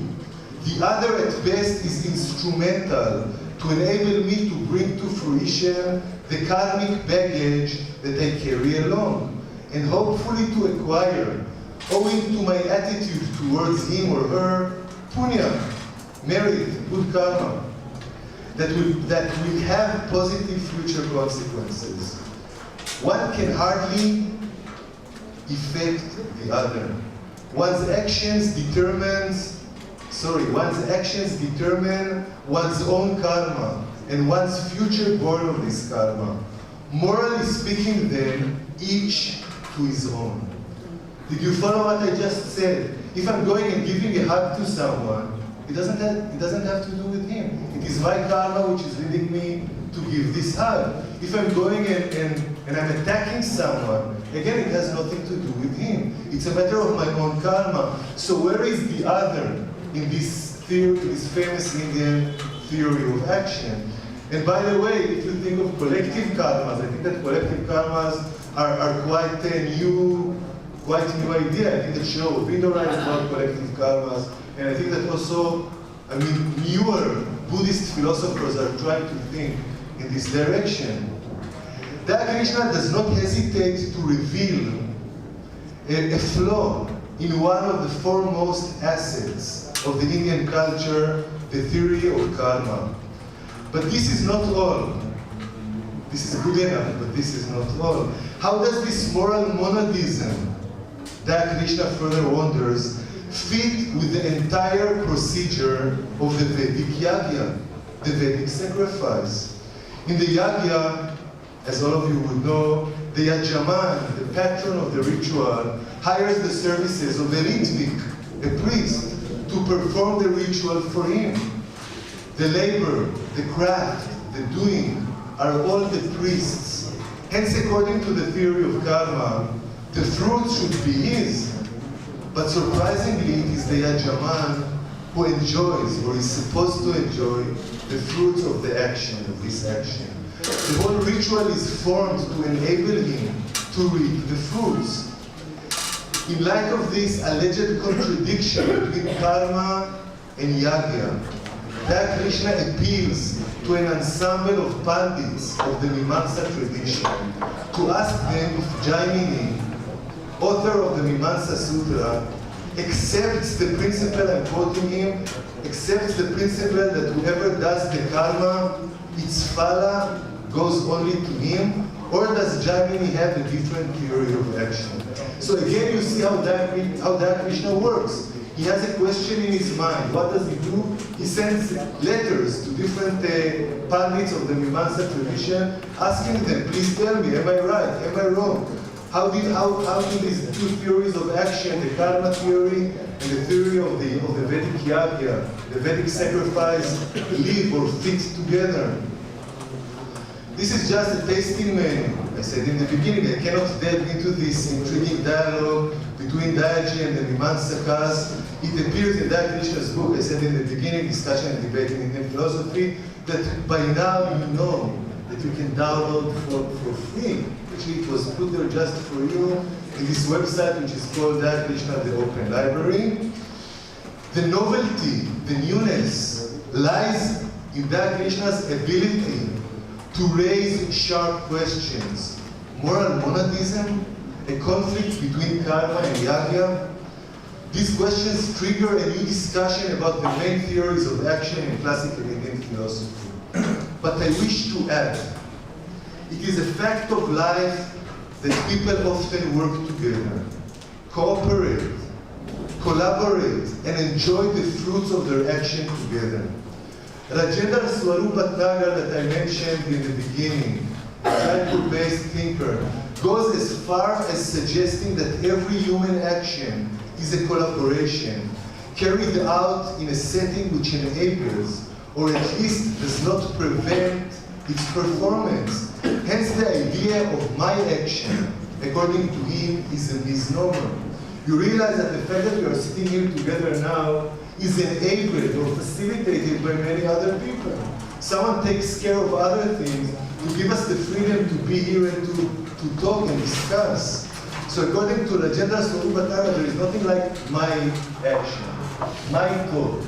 Many factors are I'm not here alone. My teachers are here with me. My family is here with me. This is Legenda Sorubatara.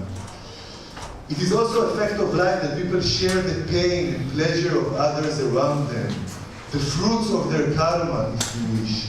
That Krishna calls our attention to the fact that this shareability does not find adequate expression either in the karma or the yagya theories of action. So now, because I'm speaking such a long time, and our friend is helping me here with Hindi, I'm going to the last paragraph of my paper with your permission, and this is what I write. It's a postscript. I started by asking if there is anything new in contemporary philosophy.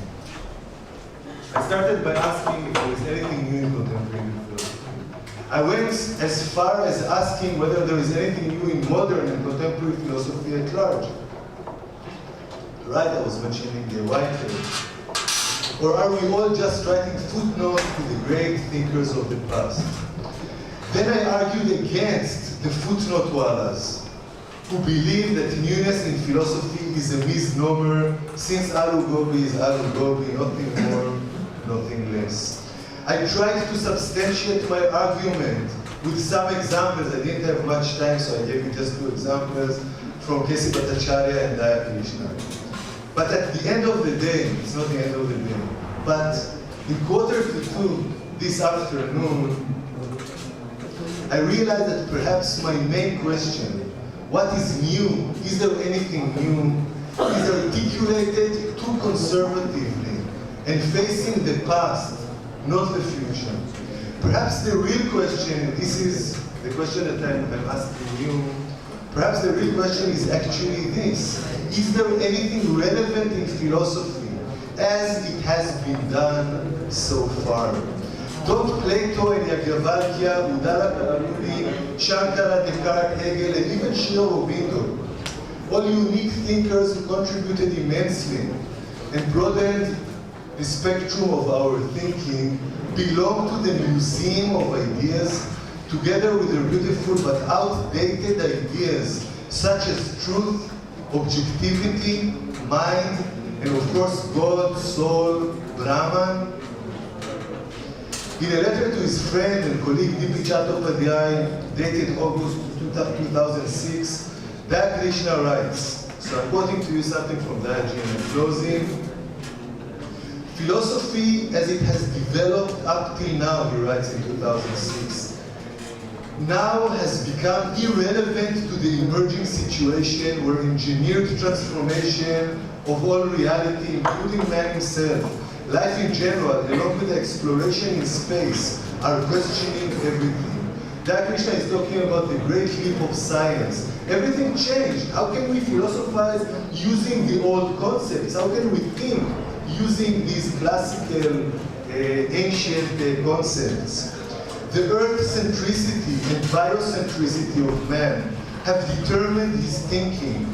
In the realm of nuclear physics, new forms of matter are being created with properties which question the old notions of matter, space, time, and causality. In the field of economics, and to some extent politics, the situation is even more alarming. The basic parameters on which the sciences of economics and sociology were based are in jeopardy, as the notions of land, labor, and capital have gone a sea change, as they are not there as something given or as a constraint, but instead as something which can be overcome by human creativity and effort. This is the challenge to philosophers as I see it, he writes. Whether we can come to terms with it in any meaningful way is difficult to say, but we must become aware of it and try to deal with it so that our thinking may be relevant to the incoming generations, which increasingly find all past knowledge irrelevant for their living concerns. So I'm closing by writing 16 years past since these lines were written. That Krishna's plea for new thinking, for a new world, is even more urgent than it was in 2006, and his invitation to philosophize without the security net of the wonder that was is still pending.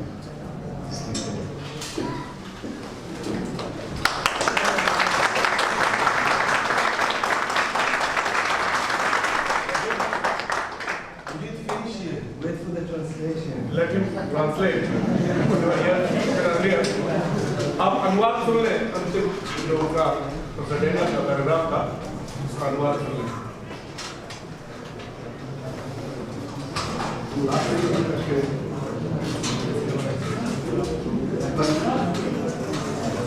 मैंने last में कहा career में कि देखिए जो नई thinking है, जो नई सोच है, वो समय के साथ प्रासंगिक होनी चाहिए. अगर फिलॉसफी में आप धर्म, माया और आत्मा के बारे में बात कर रहे हैं, इसका अभी आज के समय में क्या प्रासंगिकता है? दया कृष्ण ने अपनी किताब में ये सब चर्चा की. और सच के लिए तो अपने से भी पूछिएगा कि धर्म के बारे में, अभ्यास के बारे में, आत्मा के बारे में बात करते हैं तो वो आपके आने वाले समय में कैसे प्रासंगिक है, इस प्रश्न को उठाया. यही उनकी नवीनता है. ठीक है. अब जैसे वो बोलते हैं कि जो पुरानी सोच है आपकी, वो अप्रासंगिक हो गई है. तो हम पुराने तरीके से नई चीजों में कैसे आ सकते हैं? फिर उन्होंने प्रश्न उठाया कि is anything new in Indian philosophy? क्या कोई नई चीज आ सकती है जो हमारा बैकग्राउंड है, ब्रह्म, माया और उसके बारे में? उससे नोट काम चलेगा. फिर इन्होंने कर्म की बात की. ठीक है. दया कृष्ण के कर्म के बारे में, जो कर्म का सिद्धांत है, वो बहुत फेमस सिद्धांत आप जानते हैं कि कर्म और फल का सिद्धांत, एक्शन एंड फ्रूट की बात किया है. तो कर्म और फल के सिद्धांत में हमारे अलावा दूसरा क्या है? जैसे हम कहते हैं कि मैंने कर्म किया है, मैंने कर्म किया है, ये मुझे उसका फल है, मिलने वाला है. जैमिनी ने भी यही कहा है कि आप कर्म कर रहे हैं तो आपको उसका फल मिलेगा.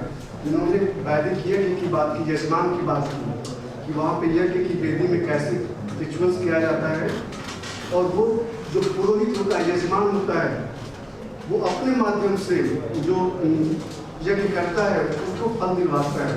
तो इसमें प्रश्न उठता है, इसमें हमारे अलावा दूसरा कहाँ आ रहा है? लेकिन कोई भी चीज़ क्या होनी चाहिए?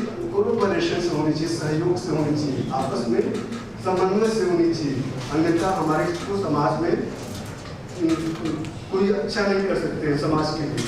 तो जो मॉडर्न थिंकिंग है वैदिक यज्ञ और कर्म की, वो एक दूसरे से कॉन्फ्लिक्ट करती है, मतलब संघर्ष वाले व्यू में है. कि हम जब पहले सोचते थे कर्म और फल के सिद्धांत के बारे में कि हम जैसा कर्म करेंगे उसका फल मिलेगा, तो दैट बोलते हैं कि नहीं, हम जो कर्म कर रहे हैं हम अभी के बल पे नहीं कर रहे हैं. हमारे टीचर भी वहाँ पे, हमारा परिवार भी है, हमारी सोच भी है, इस तरह से कर रहे हैं. तो हम कहते हैं अगर कि मेरा कर्म और फल सिर्फ मेरा है, तो ऐसा नहीं है. पहले से ही उसमें क्या है? दूसरा आदमी गुस्सा हुआ है.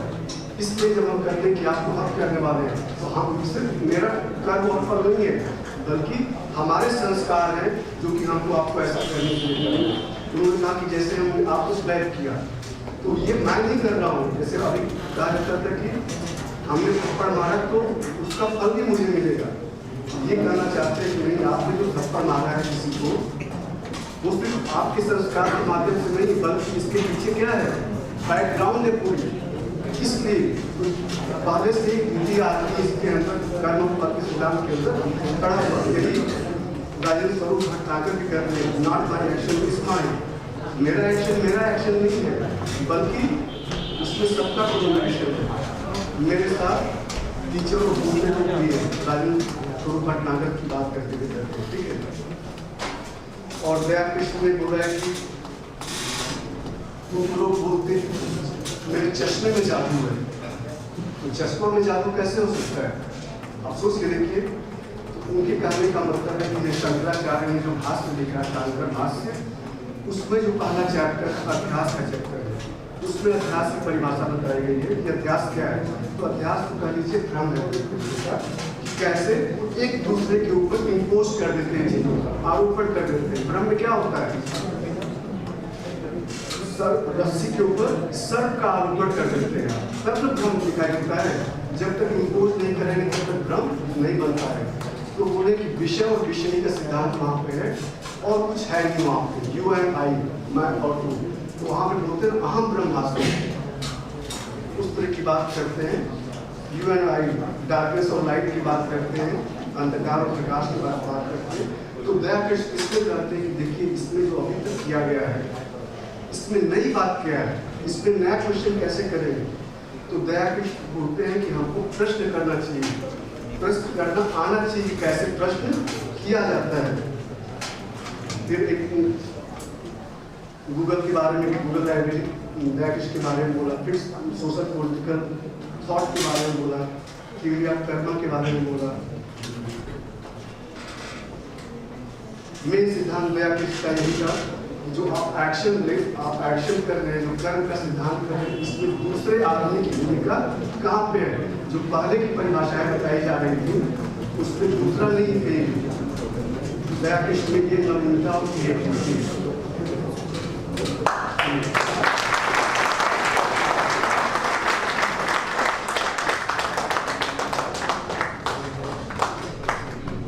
धन्यवाद प्रोफेसर डैनियल। एक बड़ी विद्वतापूर्ण भाषा के गतिरोध की वजह से कुछ समस्याएं होती हैं, लेकिन कभी कभी जो आंखों की चमक है वो आपको बताती है कुछ नया बताने की चेष्टा हो रही है। या जस्ट डिफाइन कि क्या हम अपने पुराने शास्त्रों में जो कुछ लिखा हुआ है उनके एडिटिव अनुवादों पर चलते रहेंगे या कुछ नवीनता का शोधन करेंगे। We will investigate something new और जीवन की नई दिशा को हम उससे प्रवर्तित करेंगे। Contemporary Indian philosophy is a new perspective। बात टिप्पणी के साथ साथ वो कुछ नवीनता को देखने की कोशिश की। इस संदर्भ में उन्होंने जिन 5 ऐसे नाम कोट किए, शायद वे उतने सुपरिचित न हो, लेकिन उन्होंने भारतीय दर्शन की युग के अनुरूप अकॉर्डिंग टू एरा एक नई व्याख्या प्रस्तुत करने का बहुत सुंदर प्रयास किया है। They interpreted who they are, Dayakrishna, KC Bhattacharya, Mukund Bal, Ramchandra Gandhi and Rajendra स्वरूप Bhattacharya. They all have tried. It is need to explore the philosophy given by them. धन्यवाद। अब आपके सामने 10 मिनट का प्रश्न सत्र है। आप में से किसी के मन में कोई जिज्ञासा हो, if there is a curiosity in your mind, you can ask a question, but time is limited and be short, be concise. आप हिंदी में पूछ सकते हैं, सतीश सर उसको ट्रांसलेट करके he will can understand. He also can understand.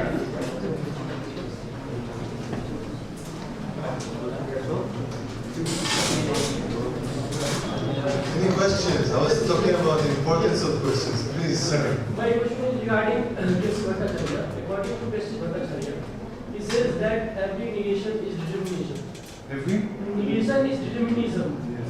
And another philosopher like Spinoza says that every determination is negation. Both the thoughts are different, but the way is same, like ultimate goal of God. Then, what is your opinion regarding both? कैसी बताचार्य And Spinoza. determination is negation. Spinoza. When he explains the law, yes. Okay, so I don't have an answer in the sense that I think that but the thing that you are starting to create a dialogue. We were talking here about dialogues. So you're creating an intercultural dialogue between Spinoza and Kessi Bhattacharya. Kessi Bhattacharya must have read Spinoza, so I think it's a fruitful direction to move in. I mean, this is what I can say. But the thoughts are totally different from each other. Spinoza says that. But this is how the dialogue starts. If the two sides agree with one another, where will I mean, what's the point of having a dialogue? So they are putting two different claims, two opposite claims. But then if you read them more, perhaps we can find junctions where they also meet. So I think that it's a great idea to invest in the challenge because I to see where they fit and where they do not fit. I'm disappointing you, but we have to do it. We have to read the text. Yes, please, any other questions?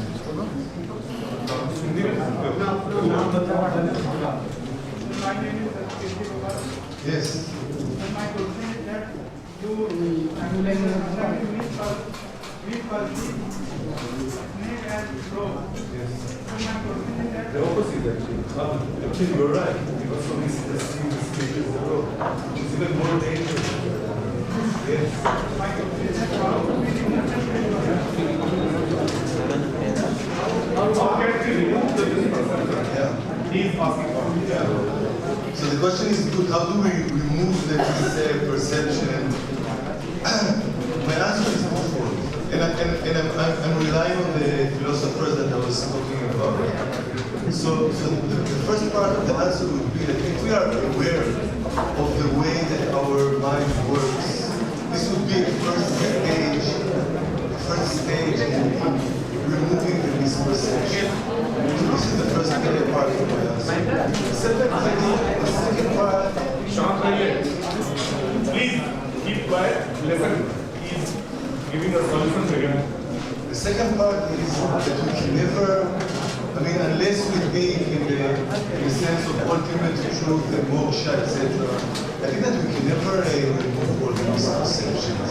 We have many misperceptions and we have to realize that our knowledge includes, what we call knowledge, includes many errors that can be corrected along the way. And as we correct the errors, other errors will also be corrected. So I think that this is very important.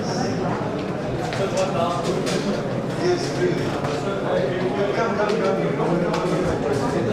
Please keep silent. Listen whatever is saying. यहाँ जाइए।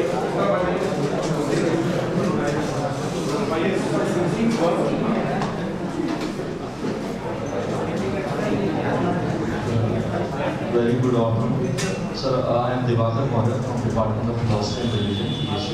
Sir, my question is based on your talk and the contribution of Professor D.A.V. Sir, I want, can you make clear if D.A.V., Professor D.A.V. would be there in a physical form? So, what he would have been expecting from our young research scholars in the field of philosophy, and how we can be fully stand on his parameters.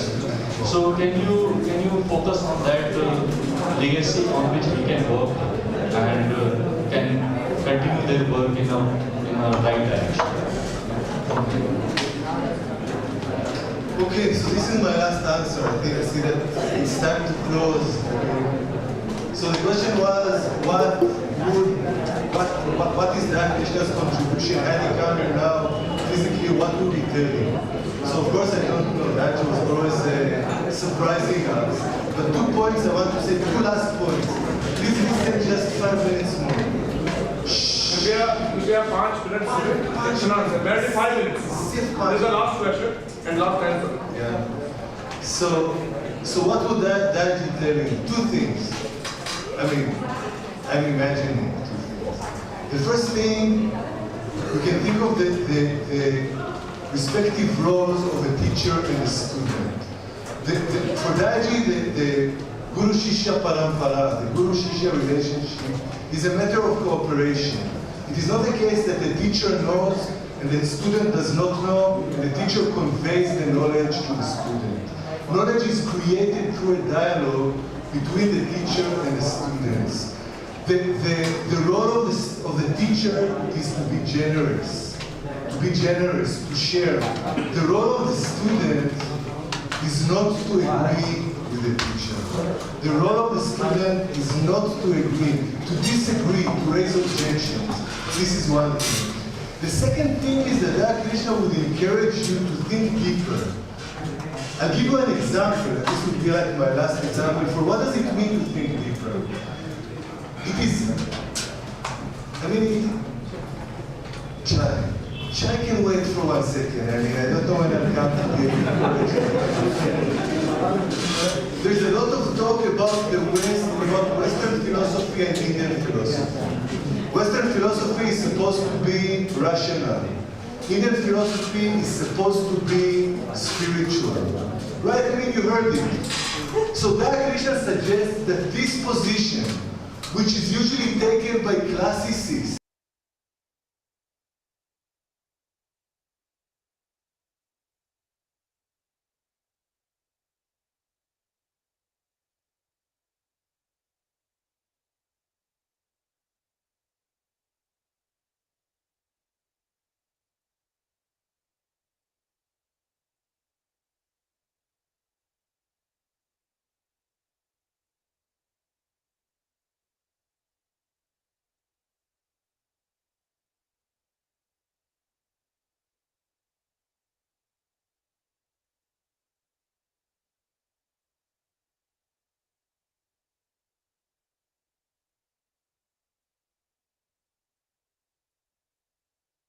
is going to analyze the Western culture and the Indian culture. So he says about the West is claiming to be the locus of rationality. He says, right, Western philosophy is rational. First we have the pre-Socratic philosophers, and then we have Socrates and Plato and Aristotle, and then, please listen 2 more minutes, and then what happens then? What happens after Aristotle? Descartes. But what is taking place between Aristotle and Descartes? The West is actually hiding a whole period of history. Nothing. We just switched off the light, we went to sleep, we came back in the morning, and it was Descartes. But what about Christianity? What about the huge place of Christianity, including spirituality in the Christian context through so many years? This is totally hidden, forgotten, suppressed in the way that the West looks at itself. And in India, according to D.A.V, it's exactly the same. India is emphasizing, is highlighting spirituality. But listen, I mean, go to this website, listen to D.A.V. Shimla lectures firsthand, not to my interpretation. You can listen to his own voice. D.A.V. Krishna says, we are supposed to be spiritualists. We are going to temples. We are visiting temples. I mean, that's a great thing to say in Banaras. We are going to the mandir. But D.A.V. Krishna says, but in order to build the temples, don't we need technology? Don't we need different types of knowledges? And he speaks about mathematics and polity and economics in classical India. I mean, I'm sure that your teachers are reading with you the Artha Shastra. But all this, again, is suppressed, is put aside for the sake of, or in the name of, spirituality. So if D.A.V. would have been, we might have begged you, plead you, to blur the distinctions between spirituality and so-called rationality. Everywhere, there is both spirituality and rationality.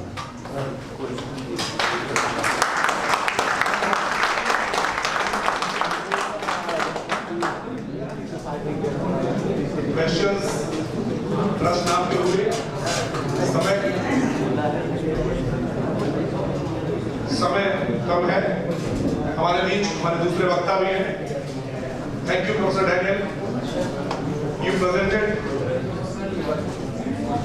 elegantly and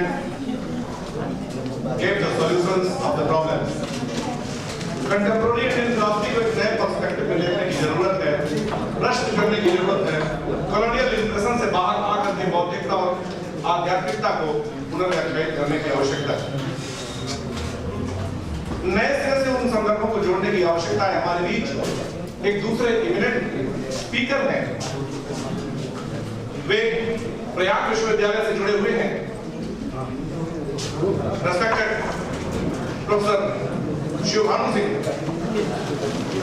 दर्शन के विविध क्षेत्रों में इनका निगाह है। Socio political philosophy, इन्होंने एक landmark स्थापित किया है उसमें, and also in Indian philosophy.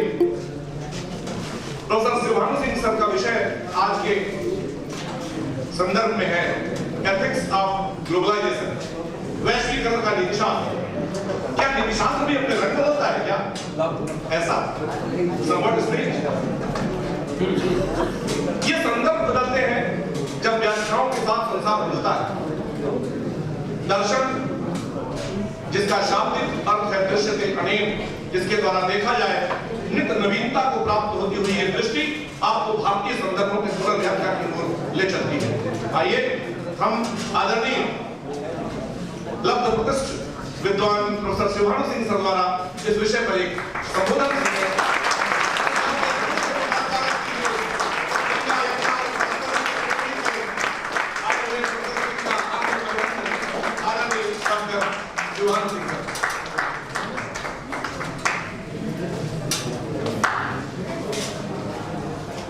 Professor Satish Kumar Singh, presiding the two-day seminar, international seminar, as celebrating the World Philosophy Day. Professor D.A.V, Professor of Philosophy, D.A.V University, Israel. Faculty members of Philosophy Department, especially my friends, Dr. Sanjay Kumar Singh and Dr. Rajan Singh. Other faculty members of this prestigious college, dear students and friends. First of all, I would like to express my heartfelt thanks and obligations to the management of the college, principal of the college, and our guiders of this seminar, especially members of the philosophy department. I'm supposed to discuss with you ethics of globalization, वैश्वीकरण का नीतिशास्त्र। अभी professor Daniel और philosophy की चर्चा कर रहे थे, तो हो सकता है कि आपको थोड़ा सा जो है मेंटल एक्सरसाइज करना पड़ा। मैं आपको अप्लाइड फिलोसफी की ओर ले चलता हूँ, जो अनुपूरक दर्शन शास्त्र है और जिसके अंतर्गत अप्लाइड एथिक्स का समकालीन विकास होता है 20वीं सेंचुरी और उसके बाद इसका विकास। जहां तक वैश्वीकरण की बात है या पश्चिमी विचारधारा है, तो नई विचारधारा है, लेकिन हमारे लिए नई विचारधारा नहीं है। बहुत प्राचीन काल से ही हमारे यहाँ वसुधैव कुटुम्बकम की धारणा रही। अयम निरा परो उदारचरितानां तु वसुधैव कुटुम्बकम। अब आप देखिए, अगर इसको इंग्लिश में वसुधैव कुटुम्बकम की बात की जाए तो ग्लोबल फैमिली, इसका ट्रांसलेशन होगा वसुधा ही कुटुंब है। Earth is a family, whole world is a family. Globalization क्या है? वहां भी तो ग्लोबल विलेज की बात की जाती है, ग्लोबल फैमिली की बात की जाती है, ग्लोबल एथिक्स और ग्लोबल मॉडलिटी की बात की जाती है। थोड़ा सा अगर हम लोग पीछे की ओर जाए, वैसे ये 20वीं सेंचुरी में धारणा पश्चिमी देशों में, और एक लिंक जोड़ने के लिए अगर हम चलें तो एक 18वीं शताब्दी में मॉडर्नाइजेशन की प्रोसेस, जिसमें हम लोग फिलोसफी के जो स्टूडेंट्स हैं जानते होंगे कि डेकार्ट की दफा ज्यादा modern philosophy and he was a rationalist. तो उन्होंने ये प्रमाणित किया कि हमारी जो तर्कणा शक्ति है, हमारी जो बौद्धिक शक्ति है, उसमें इतनी शक्ति होती है, वो इतनी पावरफुल है, तो वहां से हम लोग यूनिवर्सल नॉलेज स्टैब्लिश कर सकते हैं। उसके पहले जो थियोलॉजिकल एक पीरियड था, बहुत कंट्रोवर्शियल था, सुपरस्टिशंस थे, रिलीजियस बहुत सारे उसमें आर्गुमेंट्स और उसके अगेंस्ट आर्गुमेंट चलते रहे। तो डेकार्ट ने बताया कि हमको फिलॉसफी में सर्टेनिटी लानी है, यूनिवर्सलिटी लानी है। जिस प्रकार मैथमेटिक्स में या फिजिक्स में, साइंस में हमको सर्टेनिटी मिलती है, उसी तरह फिलॉसफी में भी लाने की जरूरत है। आगे चल करके जो विकास हुआ दर्शन के क्षेत्र में और अन्य क्षेत्रों में, तो वहाँ primacy of reason one establish, Buddha की सर्वोच्चता को माना। आगे चल करके हम देखते हैं कांट ने पैराडॉक्स ऑफ रीजन की बात की, जो मेटाफिजिक्स है, जो नॉमिना है, अगर वहाँ हम रैशनैलिटी को लाएं, आर्गुमेंटेशन करें, तो पैराडॉक्सिकल और कॉन्ट्रडिक्शंस की स्थिति आ जाती है। तो मॉडर्न एज को एज ऑफ रीजन के रूप में जाना जाता है। अब आप देखिए कि जो मॉडल ऑफ मॉडर्निटी है वो किस तरीके से आगे बढ़ते हैं। फर्स्ट स्टेज आई प्राइवेसी टू रीजन, दूसरी स्टेज आई application of science and application of science is technology. Technology का यूज मैक्सिमम तरीके से किया गया इंडस्ट्रियलाइजेशन के लिए, जिससे कि गरीबी को दूर किया जा सके, ज़्यादा से ज़्यादा लोगों को हैप्पीनेस मिल सके, लोगों को रोजगार मिल सके, हमारी आर्थिक विकास दर आगे निकल जाए, हमारा पर कैपिटा इनकम ज़्यादा हो जाए, जीडीपी और जीएनपी में वृद्धि हो जाए। तो इसलिए मास इंडस्ट्रियलाइजेशन की बात, उसका नतीजा क्या हुआ? जब मैक्सिमम प्रोडक्शन हो गया, क्योंकि उस समय यही लक्ष्य था मैक्सिमाइजेशन ऑफ प्रोडक्शन। तो अब सवाल ये हुआ कि प्रोडक्शन तो बहुत हो गया है, इसके लिए मार्केट भी चाहिए, और जब तक ओपन मार्केट नहीं होगी तब तक मैक्सिमम प्रॉफिट नहीं ले लिया जा सकता है। इसी धारणा को ध्यान में रखते हुए ग्लोबल मार्केट की बात कर रहे हैं। अंकटार आपने सुना होगा, ट्रेड और टैरिफ के लिए बनाया गया। 20वीं शताब्दी के मध्य पूर्वार्ध और मध्य में दो विश्व युद्ध हुए, बहुत सारे देशों की अर्थव्यवस्था चरमरा गई। अब जरूरत ये हुई कि जो तो हो चुके हैं और न्यूक्लियर वेपन का भी इस्तेमाल किया गया है, हिरोशिमा और नागासाकी पे, लेकिन आज भी वहाँ की जो जनरेशन पैदा हो रही है वो अपंग पैदा हो रही है। तो ये तमाम तरह के भय पूरे विश्व में व्याप्त हो गया, क्योंकि न्यूक्लियर वेपन बन चुके हैं। अगर थर्ड वर्ल्ड होता है तो पूरी की पूरी जो है दुनिया का विनाश हो जाएगा, annihilation of the whole world. तो इसलिए उन्होंने नॉन प्रोलिफरेशन ट्रीटी की बात की, बहुत हो गया है, अब युद्ध नहीं होना चाहिए, और तमाम इंटरनेशनल ऑर्गेनाइजेशन बन गए।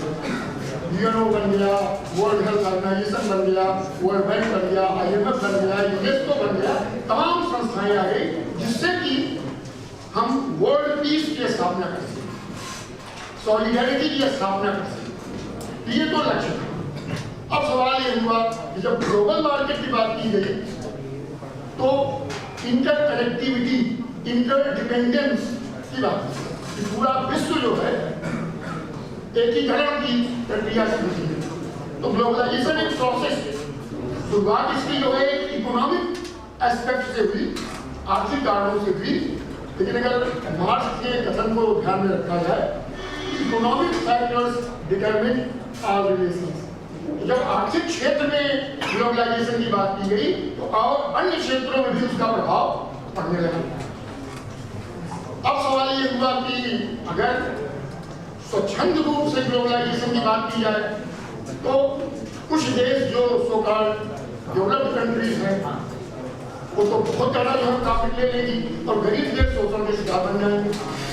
तो जरूरत पड़ेगी कुछ न कुछ रेगुलेशंस लगाए जाए, कुछ न कुछ रूल्स बनाए जाए, जिससे कि ह्यूमैनिटी को बचाया जा सके और ह्यूमन वेलफेयर को सुनिश्चित किया जा सके। तो इस तरीके से जो ग्लोबलाइजेशन एक इकोनॉमिक रिवोल्यूशन के रूप में आया था, वो धीरे धीरे जो है सोशियो पॉलिटिकल और कल्चरल प्रोसेस के रूप में आगे बढ़ गया। अब इससे बहुत सारे खतरे भी हो गए, क्योंकि ग्लोबलाइजेशन में नॉलेज और टेक्नोलॉजी इसका एक ग्लोबल रूप आ गया।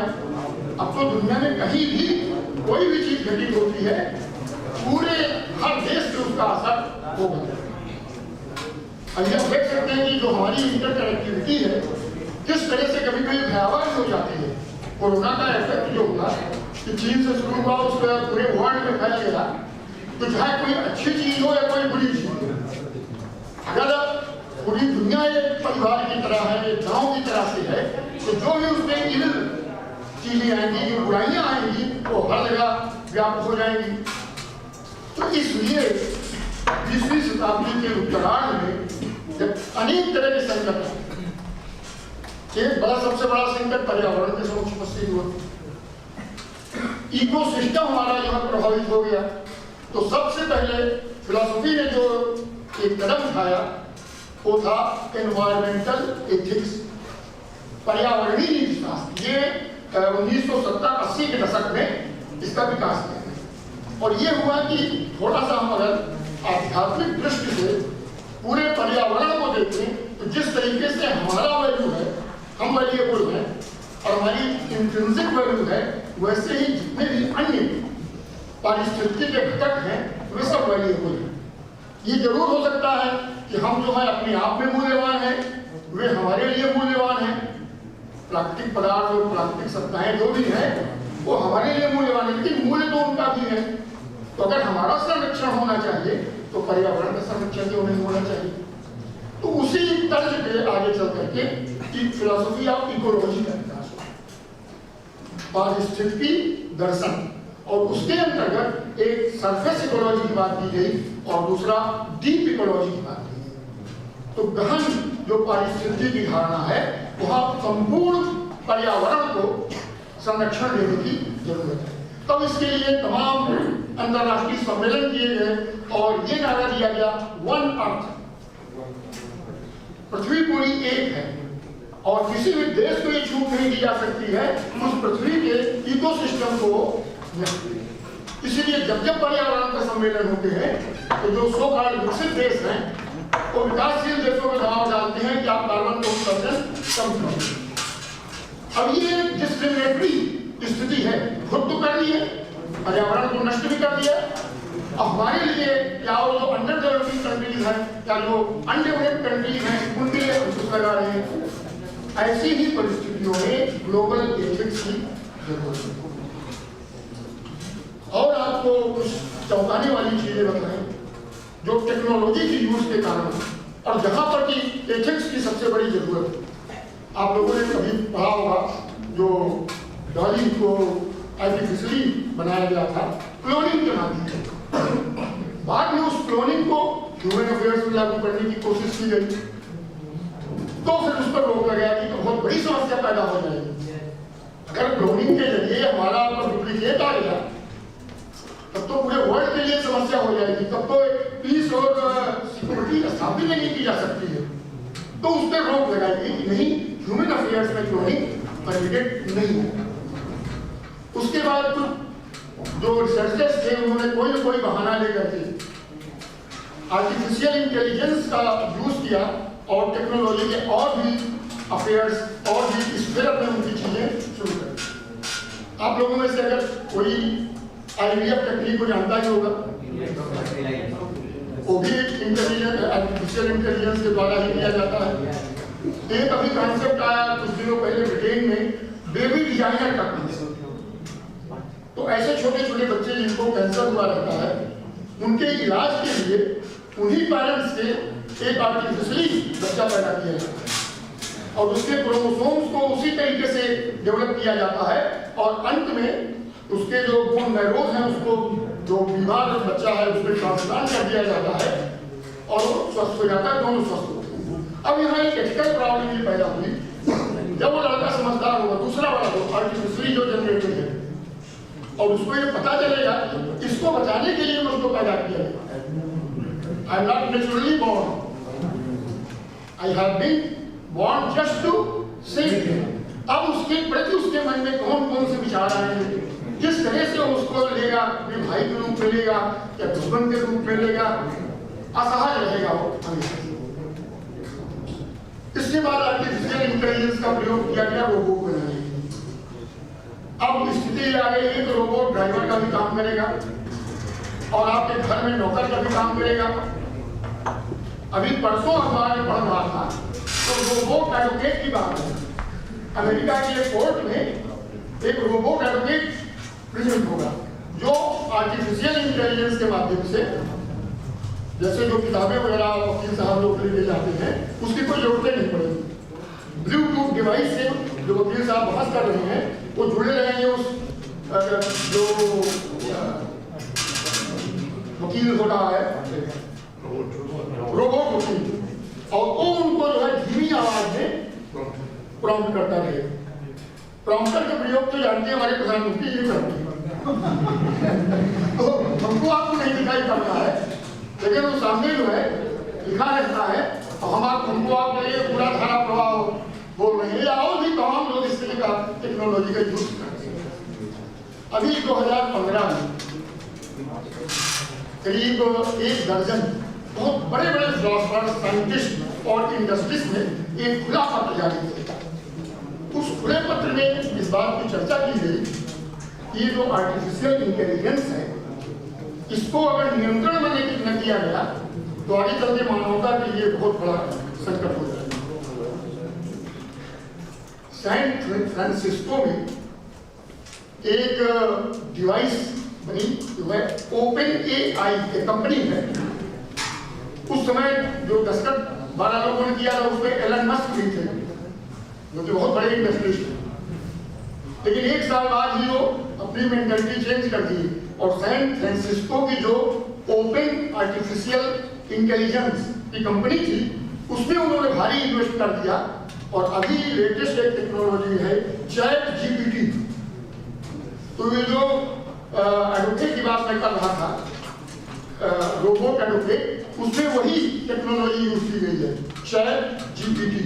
वो इंसानों की तरह बोलेगा, रिसर्चेस कर लेगा और पूरी जानकारी जो आप चाहते हैं वो आपको देगा। तो ये तमाम चीजें ऐसी हो रही हैं 21वीं शताब्दी में जो हमारे आपके लिए आगे चुनौतियां बनी हैं। कहीं ऐसा ना हो जब सब काम मशीनों के द्वारा होने लगे। ChatGPT के साथ साथ मशीन लर्निंग की भी प्रोसेस चल रही है कि मशीन जो है हमारी आप की तरह लर्न करेगा और टेक्नोलॉजी को भी लर्न करेगा। हमको आपको सिखा सकता है, जहां हमसे गलतियां होंगी उसको ठीक कर सकता है। पायलट अगर मान लीजिए गलती करने वाला है तो वो टेक्नोलॉजी जो है उसको सुधारने की, उसको चेतावनी देगी, नहीं अब आप सही रास्ते पे आइए। तो ये ChatGPT आगे चल करके गूगल से बहुत आगे की बात हो जाएगी। गूगल की तो अपनी लिमिटेशंस है, हम आप पूछते हैं तो जवाब देता है।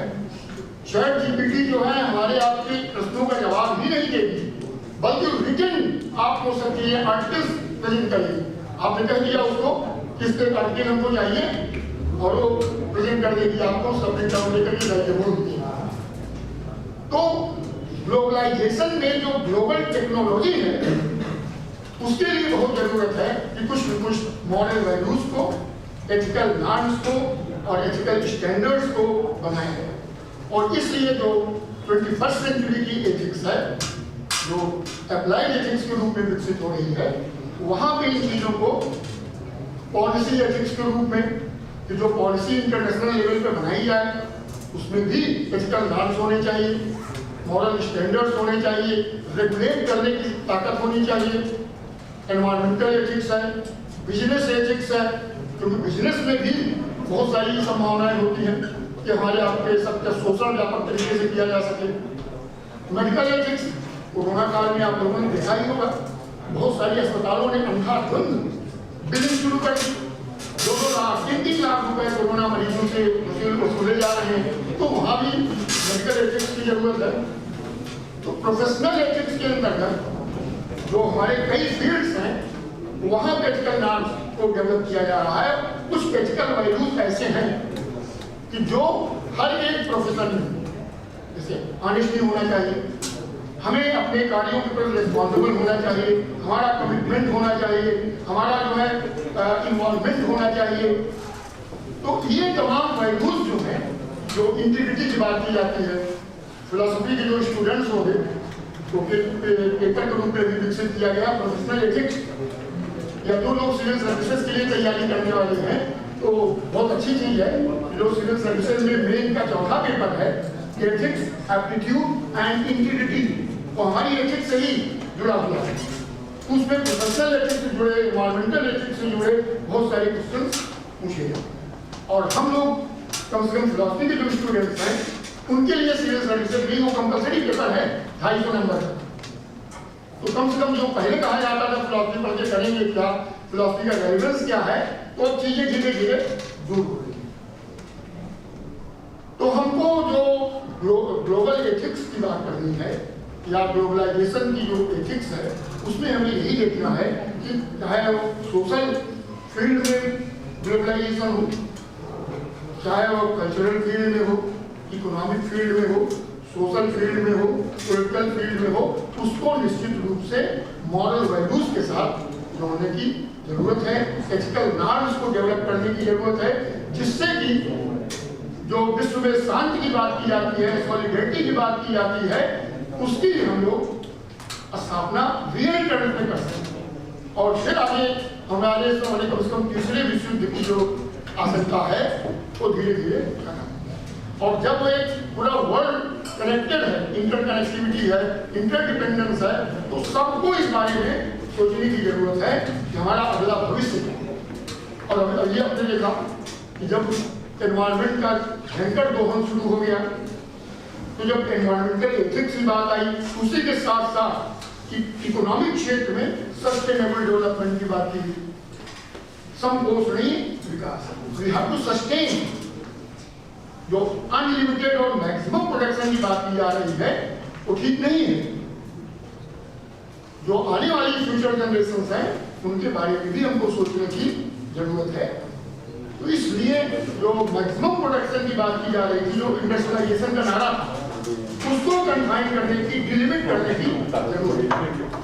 जो सबसे बड़ा खतरा ये हो रहा है कि हमारा जो आर्टिफिशियल इंटेलिजेंस का क्षेत्र जिस ओर विकसित हो रहा है, कहीं ऐसा ना हो इंसान को भी मानव मशीन की तरह ट्रीट किया जाने लगे।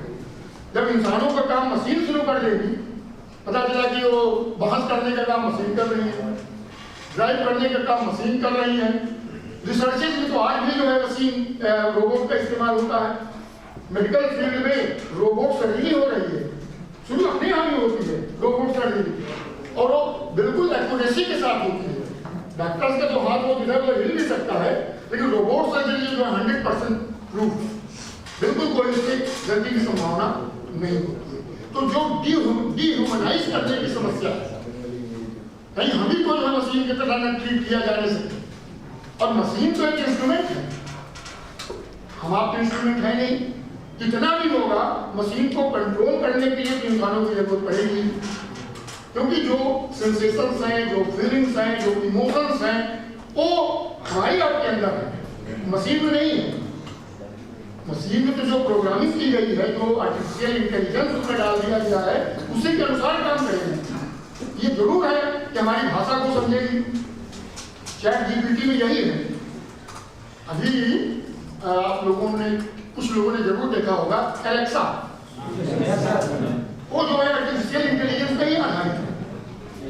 वो गूगल से जुड़ा रहता है, उससे आप कहते हैं एलेक्सा हनुमान चालीसा सुनाओ, एलेक्सा सुनाना शुरू कर देता है। आप कहें इसी तरह एक सीरी टेक्नोलॉजी, एलेक्सा जो है तुम बच्चे की शुरू कर दो, शुरू कर दी, तो हमारी भाषा को समझ रहा है।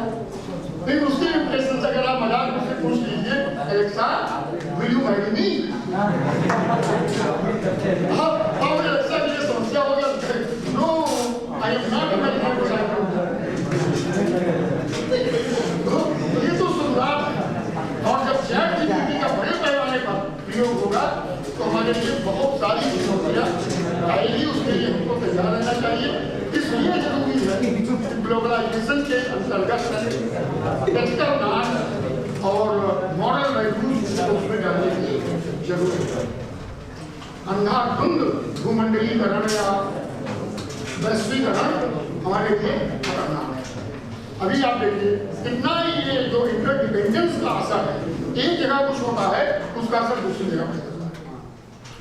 एक बार अमेरिका का जो सबसे बड़ा बैंक था, है ना, वो दिवालिया हो गया, शेयर मार्केट आराम से जो है नीचे आ गया।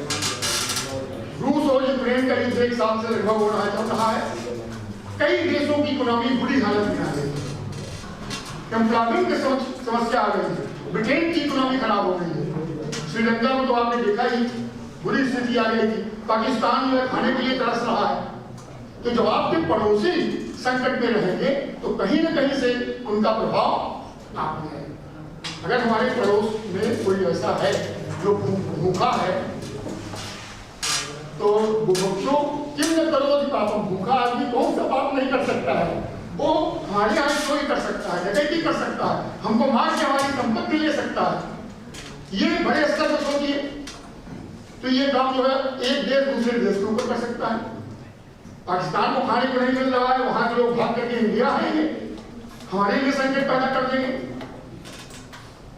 अभी जो रोहिंग्या की समस्या आई है, कौन है? हमारे यहाँ के दूसरे नहीं, विदेशों से, बांग्लादेश से भाग करके यहाँ आए हैं और हमारे लिए एक समस्या बन गए हैं। तो इसलिए जो ग्लोबल एथिक्स की जरूरत है, उसी के साथ हम लोग जो है ग्लोबलाइजेशन को आगे बढ़ाएं। मतलब इस प्रोसेस को खत्म करने की जरूरत नहीं है, लेकिन इसको रेगुलेट करने की, जैसे हम ह्यूमन कंडक्ट को रेगुलेट करते हैं, वैसे ही टेक्नोलॉजी को भी रेगुलेट करने की जरूरत है। असल में ये समस्या ये है कि पहले ही माना जाता था कि टेक्नोलॉजी इज वैल्यू न्यूट्रल, प्रौद्योगिकी या तकनीकी जो होती है उसका अपना कोई वैल्यू नहीं होता, उसका वैल्यू हम निर्धारित करते हैं। अब अगर हमने जो है एनवायरमेंट को महत्व दिया, एनवायरमेंट की जो वेरिएबल थे, तब हम ऐसी टेक्नोलॉजी विकसित करेंगे जिससे जो प्रोडक्शन किया जाए, जो इंडस्ट्रीज लगाई जाए, वो प्रो एनवायरमेंट, पर्यावरण को संरक्षण देने वाली है। इसी तरीके से और भी फील्ड्स में हमको ये जरूरत है कि हम जैसे स्वयं को नियंत्रित करते हैं, वैसे टेक्नोलॉजी को भी नियंत्रित करें। और एथिक्स की जरूरत को पूरे विश्व ने समझ लिया है। आप देखिए, कभी पढ़िएगा, यूएनओ की जो गाइडलाइंस है सब एथिकल नाम से आधारित है। तो एथिक्स ऑफ ग्लोबलाइजेशन के अंतर्गत अलग अलग क्षेत्रों में जो एथिकल नॉर्म्स, अब मेडिकल एथिक्स है तो वहाँ पे दूसरे तरीके के रेगुलेशन बनाने होंगे। बिजनेस एथिक्स है, वहाँ दूसरे तरीके के आपको रेगुलेशन अब बन रहे हैं। ऐसा नहीं कि इस पे काम नहीं हो रहा है। प्रोफेशनल एथिक्स में बहुत तेजी से काम चल रहा है। तो अभी जो बातें होती है कि फिलॉसफी में नया क्या हो रहा है, नया क्या हो रहा है, तो फिलॉसफी में नया बहुत कुछ हो रहा है। अभी तक तो केवल कॉन्सेप्चुअल फिलॉसफी डेवलप की थी। 20th सेंचुरी और 21st सेंचुरी में उसका जो अप्लाई पोर्शन है वो बहुत तेजी से विकसित हो रहा है, जिसमें पीटर सिंगर जैसे लोग हैं। ये पीटर सूदलैंड को माना जाता था ग्लोबलाइजेशन के फादर। बाद में चल करके हार्वर्ड बिजनेस स्कूल के इकोनॉमिक्स के प्रोफेसर थे थियोडोर लेविट। उन्होंने सबसे पहले ग्लोबलाइजेशन शब्द को टेक्निकली डिफाइन किया, उसको डिफाइन किया और वो आगे बढ़ता रहा। तो मुख्य रूप से माना गया कि ग्लोबलाइजेशन जो है एक economic, socio political, cultural process. अब एक समस्या और है हमारे सामने, वो कल्चर के क्षेत्र में है। जब ग्लोबल कल्चर की बात की जाएगी तो कहीं ऐसा न हो कि जो मल्टी कल्चरलिज्म के अंतर्गत हम लोग बता रहे हैं कि हर एक संस्कृति का अपना महत्व है, उसकी अपनी आइडेंटिटी है, हर एक कल्चर की अपनी यूनिकनेस है, उसको कहीं ऐसा न हो कि कल्चरल इंपीरियलिज्म के अंतर्गत कल्चर को खत्म करने की कोशिश की जाए, कहा जाए ये वर्ल्ड कल्चर होनी चाहिए। तो जो हमारी कल्चर की विशेषताएं हैं, तो हमारी कल्चर, इंडियन कल्चर तो वैल्यू से भरी हुई है। ये तमाम तरीके के खतरे हैं, मतलब खतरे हैं, और इसीलिए हम लोग मल्टी कल्चरलिज्म, बहु संस्कृतिवाद की बात करते हैं कि ग्लोबलाइजेशन अपनी जगह है, लेकिन वो कल्चरल इंपीरियलिज्म की जगह न होने पाए। हमारी आइडेंटिटी बनी रहे, हमारी लैंग्वेज की, हमारे कल्चर की, जो भी रिलीजन की जो भी खासियत है, उन सबको हमको संजो के रखने की जरूरत है। तो ये तमाम तरह के जो चैलेंजेस हैं, उसको देखते हुए हमें एक निश्चित सीमा के अंतर्गत ग्लोबलाइजेशन की प्रोसेस को आगे बढ़ाना। Thank you.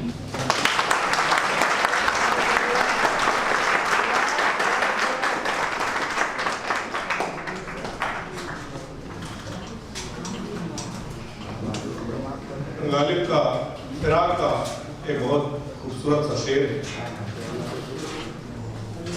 हंसते हंसते आए थे मैं खाने में हम फिराक, हंसते हंसते आए थे मैं खाने में हम फिराक, जब पी चुके शराब को संजीदा हो गए।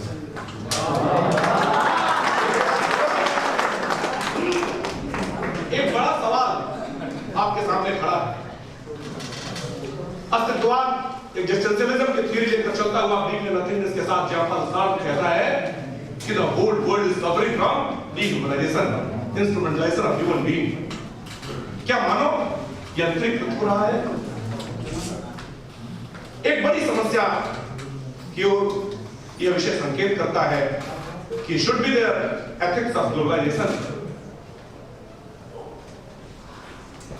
Respected Professor Singh sir, you have thrown proper light on this area. We are thankful, grateful.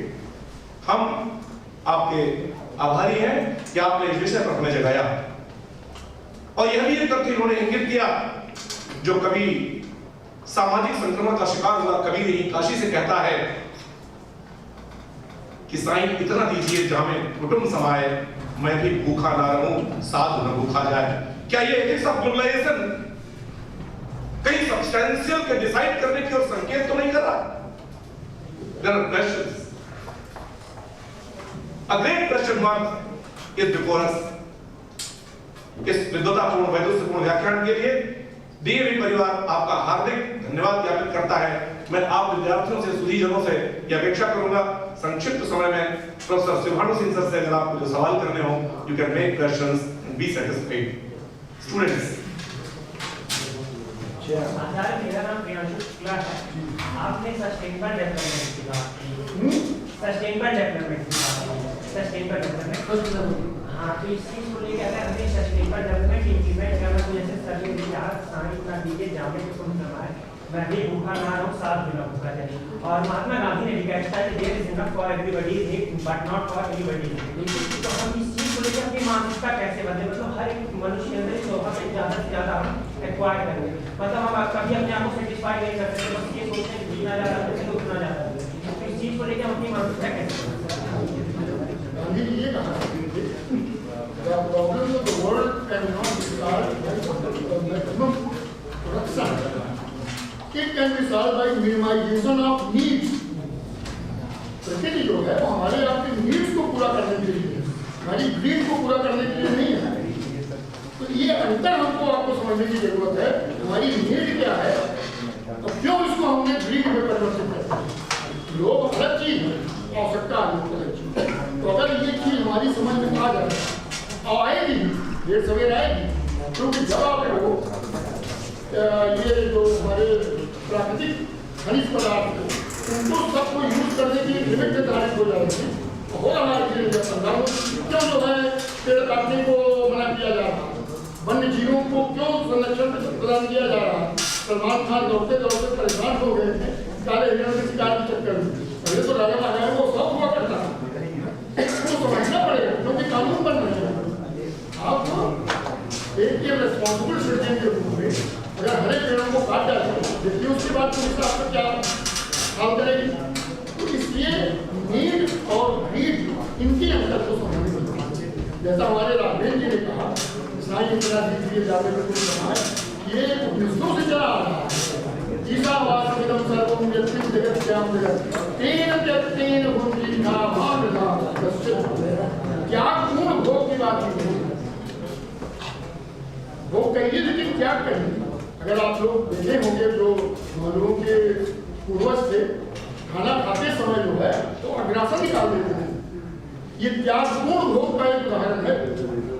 और उसको या उभा को देख लीजिए, आप कुत्ते को देख लीजिए, तो हम लोगों को केवल अधिकतम के चक्कर में अपने को बर्बाद करने की जरूरत है।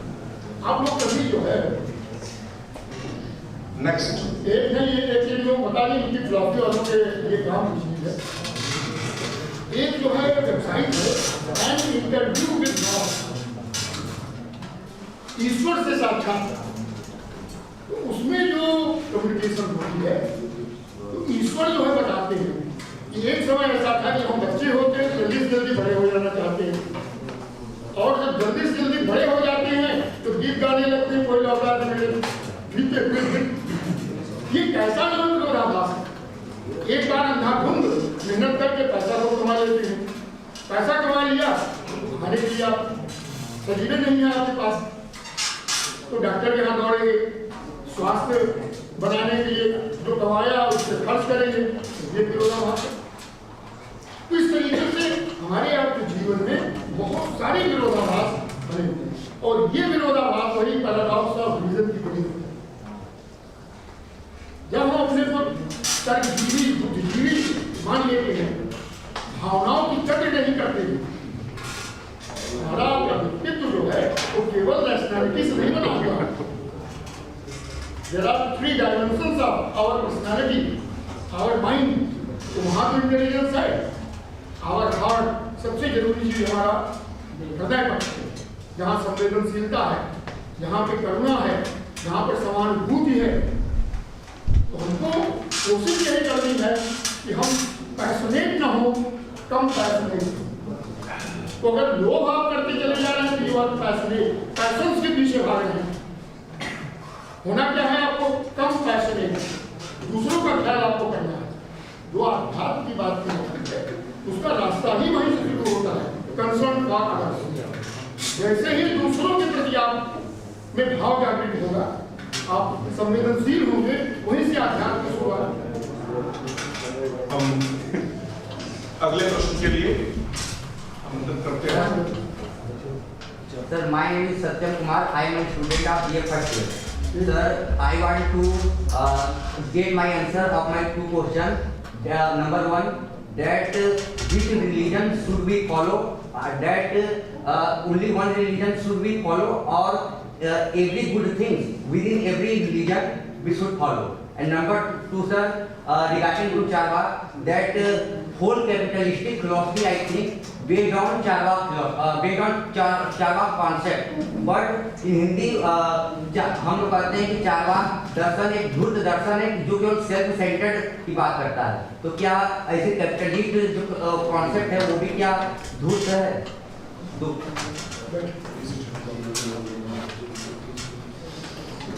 पहली बात क्या पूछा आपने? रिलीजन सर, केवल एक रिलीजन। देखो ऐसा है, धर्म के बारे में जो तमाम प्रकार के मत मतांतर है, उसका कारण यह है कि हम दूसरे धर्मों को जानते ही नहीं। हम जिस धर्म को अच्छी तरह से नहीं जानते हैं उसके प्रति एक पूर्वाग्रह हमारे मन में आ जाती है, और इसीलिए उस धर्म के प्रति अनादर की भावना आ जाती है, अवज्ञा की भावना आ जाती है, और हमको लगने लगता है कि हमारा धर्म ही श्रेष्ठ। इसको धार्मिक श्रेष्ठतावाद, और धार्मिक श्रेष्ठतावाद धीरे धीरे संप्रदायवाद में परिवर्तित।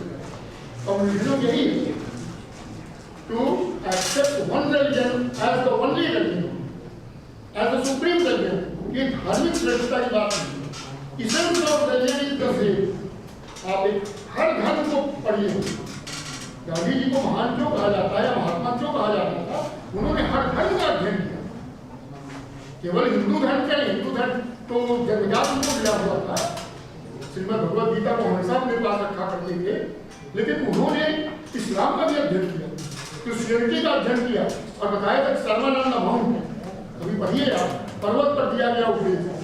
तो सेम वही उसी तरीके से है जैसे 10 कमांडमेंट्स जो हैं कांट ने बताई हैं, या हमारे यहाँ जो 10 धर्म के लक्षण बताए गए हैं, क्षमा, उदारता, सहिष्णुता, सहानुभूति, ये सब जो बताए गए हैं, तो कायदे से अगर गहराई में जाकर के देखें, कोई धर्म हमको आपको घृणा करना, चोरी करना, खेती करना ये नहीं सिखाता। जो उसके इंटरप्रेटर्स, उनको खुद भी धर्म का ज्ञान नहीं है, और इसलिए वो दूसरे धर्म को नीचा दिखाने की कोशिश करते हैं। तो रिलीजियस सुप्रीमेसी जैसी कोई चीज नहीं। आप किसी भी धर्म को मानिए, आप श्रीमद् भगवद गीता में भगवान कृष्ण का जो उदाहरण देख सकते हैं, किसी भी धर्म को मानिए, मैं आपको मोक्ष प्रदान करूंगा। तो ये दूसरी बात, चारवाक की बात आपने, चारवाक कैपिटलिस्टिक मतलब कि उसी पर बेस्ड है कैपिटलिस्टिक कॉन्सेप्ट। मैं यहाँ तक समझा हूँ, सेल्फ सेंटर्ड क्वेश्चन को बिल्कुल ठीक है। मतलब इनका ये कहना है कि जो कैपिटलिज्म है, जो दूसरी बात है, वो चारवाक फिलॉसफी से ही निकला हुआ है। क्योंकि चारवाक फिलॉसफी को जो मोटो दिया गया है, ईट, ड्रिंक एंड ड्रीम, खाओ पियो मौज करो। तो जब तक मैक्सिमम प्रोडक्शन नहीं होगा, खाएंगे पिएंगे मौज करेंगे।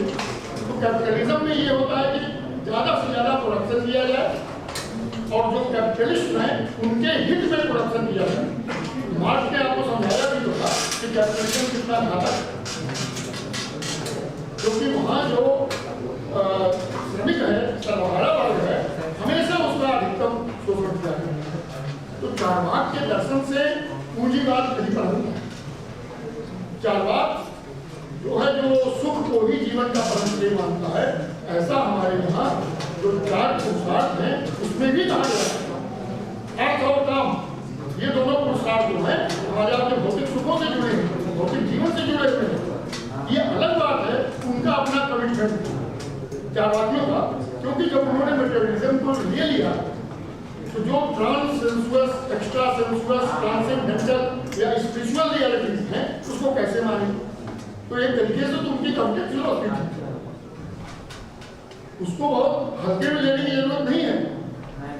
अगर कभी मौका मिलेगा तो आपको बताएंगे किस तरह से साइंटिफिक है चारवाक का कहना। जब वो कहते हैं कि पृथ्वी, जल, वायु, अग्नि, आकाश को नहीं मानते हैं, इन्हीं चार से ही पूरा सृष्टि बनी हुई है। तो कम्युनिकेशन और कम्युनिकेशन के आधार पर अलग अलग प्रकार की सत्ताएं बनती हैं। और ये जो चारों तत्व हैं हमारे आपके अंदर उपस्थित हैं। डिहाइड्रेशन क्या है? जल की कमी से मौत हो जाती है। अस्थमा के मरीज जो मरते हैं हवा की कमी से मर जाते हैं। जिनको हाइपर एसिडिटी होती है, अल्सर हो जाता है, मर जाते हैं। आग जो हमारे अंदर पेट के अंदर अग्नि है, क्रिया को बढ़ाती है। तो है तो सब, जब कुछ नहीं बचता है तो आग से मिट्टी, गाँव में कहा जाता है फलरवा मिट्टी जा रही है। धन्यवाद। पृथ्वी भी है, जल भी है, वायु भी है, अग्नि भी हमारे आपके अंदर। धन्यवाद doctor Shivanand Singh sir. Now हम अब इस आज के संगोष्ठी के समापन चरण की ओर आ रहे हैं। क्रमशः थोड़ी देर तक बहुत खैर और रखें। अध्यक्षीय भाषण के लिए जो एक परंपरा है, मैं प्रोफेसर सतीश कुमार सिंह को आमंत्रित कर रहा हूँ, वे आए और अपना अध्यक्षीय भाषण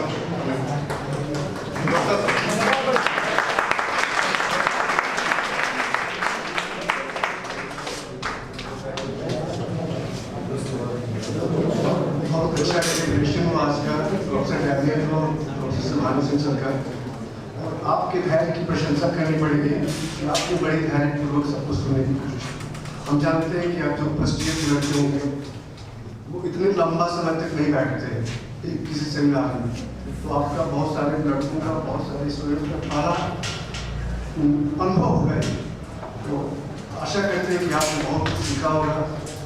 थोड़े से जो छोटे क्लास के बच्चे हैं वो D.A.V उनको नहीं जानते होंगे क्योंकि उनके आपके सिलेबस में नहीं है, लेकिन बाकी जो बड़े हैं थोड़ा सा उनको कुछ समझ में आया होगा। और ग्लोबल एथिक्स के बारे में बात की गई,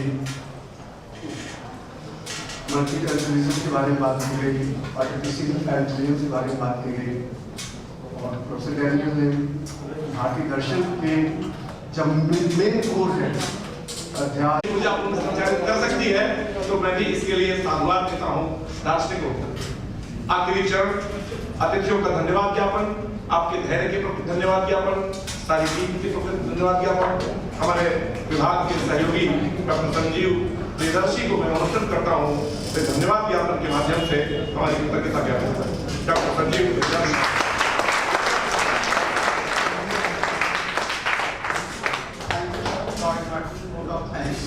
First of all, I would like to thank Professor D.A.V and Professor Singh sir for a wonderful lecture. And then I would like to thank and also present my sincere gratitude to our college patron, Professor S.D. Singh sir, and also manager and secretary, Mr. Ajit Kumar Singh sir, for continuous support to organize a proper manner of seminars. He initiated a kind of effort to organize seminars in our college. So I wish to sincere gratitude to our patron sir and secretary sir. Then I would like to express my sincere gratitude to the chairperson of this seminar, Professor Satish Kumar Singh sir, for his support, guidance to organize the seminar. Then I would like to thank our HOD sir, Dr. Sanjay Kumar Singh sir, for his tireless effort to organize this seminar. Then I would like to thank our colleagues, especially Dr. Vishnu and Chandan Pandey, and also Vandana ma'am from English department. And lastly, I would like to thank our research scholar, our teachers, and our students from various colleges as well as from PHU. So this is the last thing to thanks. So I would like to finish my vote of thanks. औपचारिक रूप से जाने के पहले मैं आपको एक सूचना दे दूं। कल इसी समय पर जब हम प्रारंभ कर रहे थे जर्नी अपनी, हमारे पास दो और भी लब्ध प्रतिष्ठित विद्वान दर्शन में उपस्थित हैं। कल हरि सिंह गौर यूनिवर्सिटी सागर से प्रोफेसर अंबिका दत्त शर्मा जी का व्याख्यान होगा और फिर उसके बाद प्रोफेसर सच्चिदानंद मिश्रा, मेंबर सेक्रेटरी ICPR, जो VHU से दर्शन शास्त्र विभाग से जुड़े हुए हैं, उनका व्याख्यान होगा। उस व्याख्यान के लिए आप सब लोग आमंत्रित हैं। कल आपकी उपस्थिति जिस समय प्रभास की उसी समय अपेक्षित है। धन्यवाद।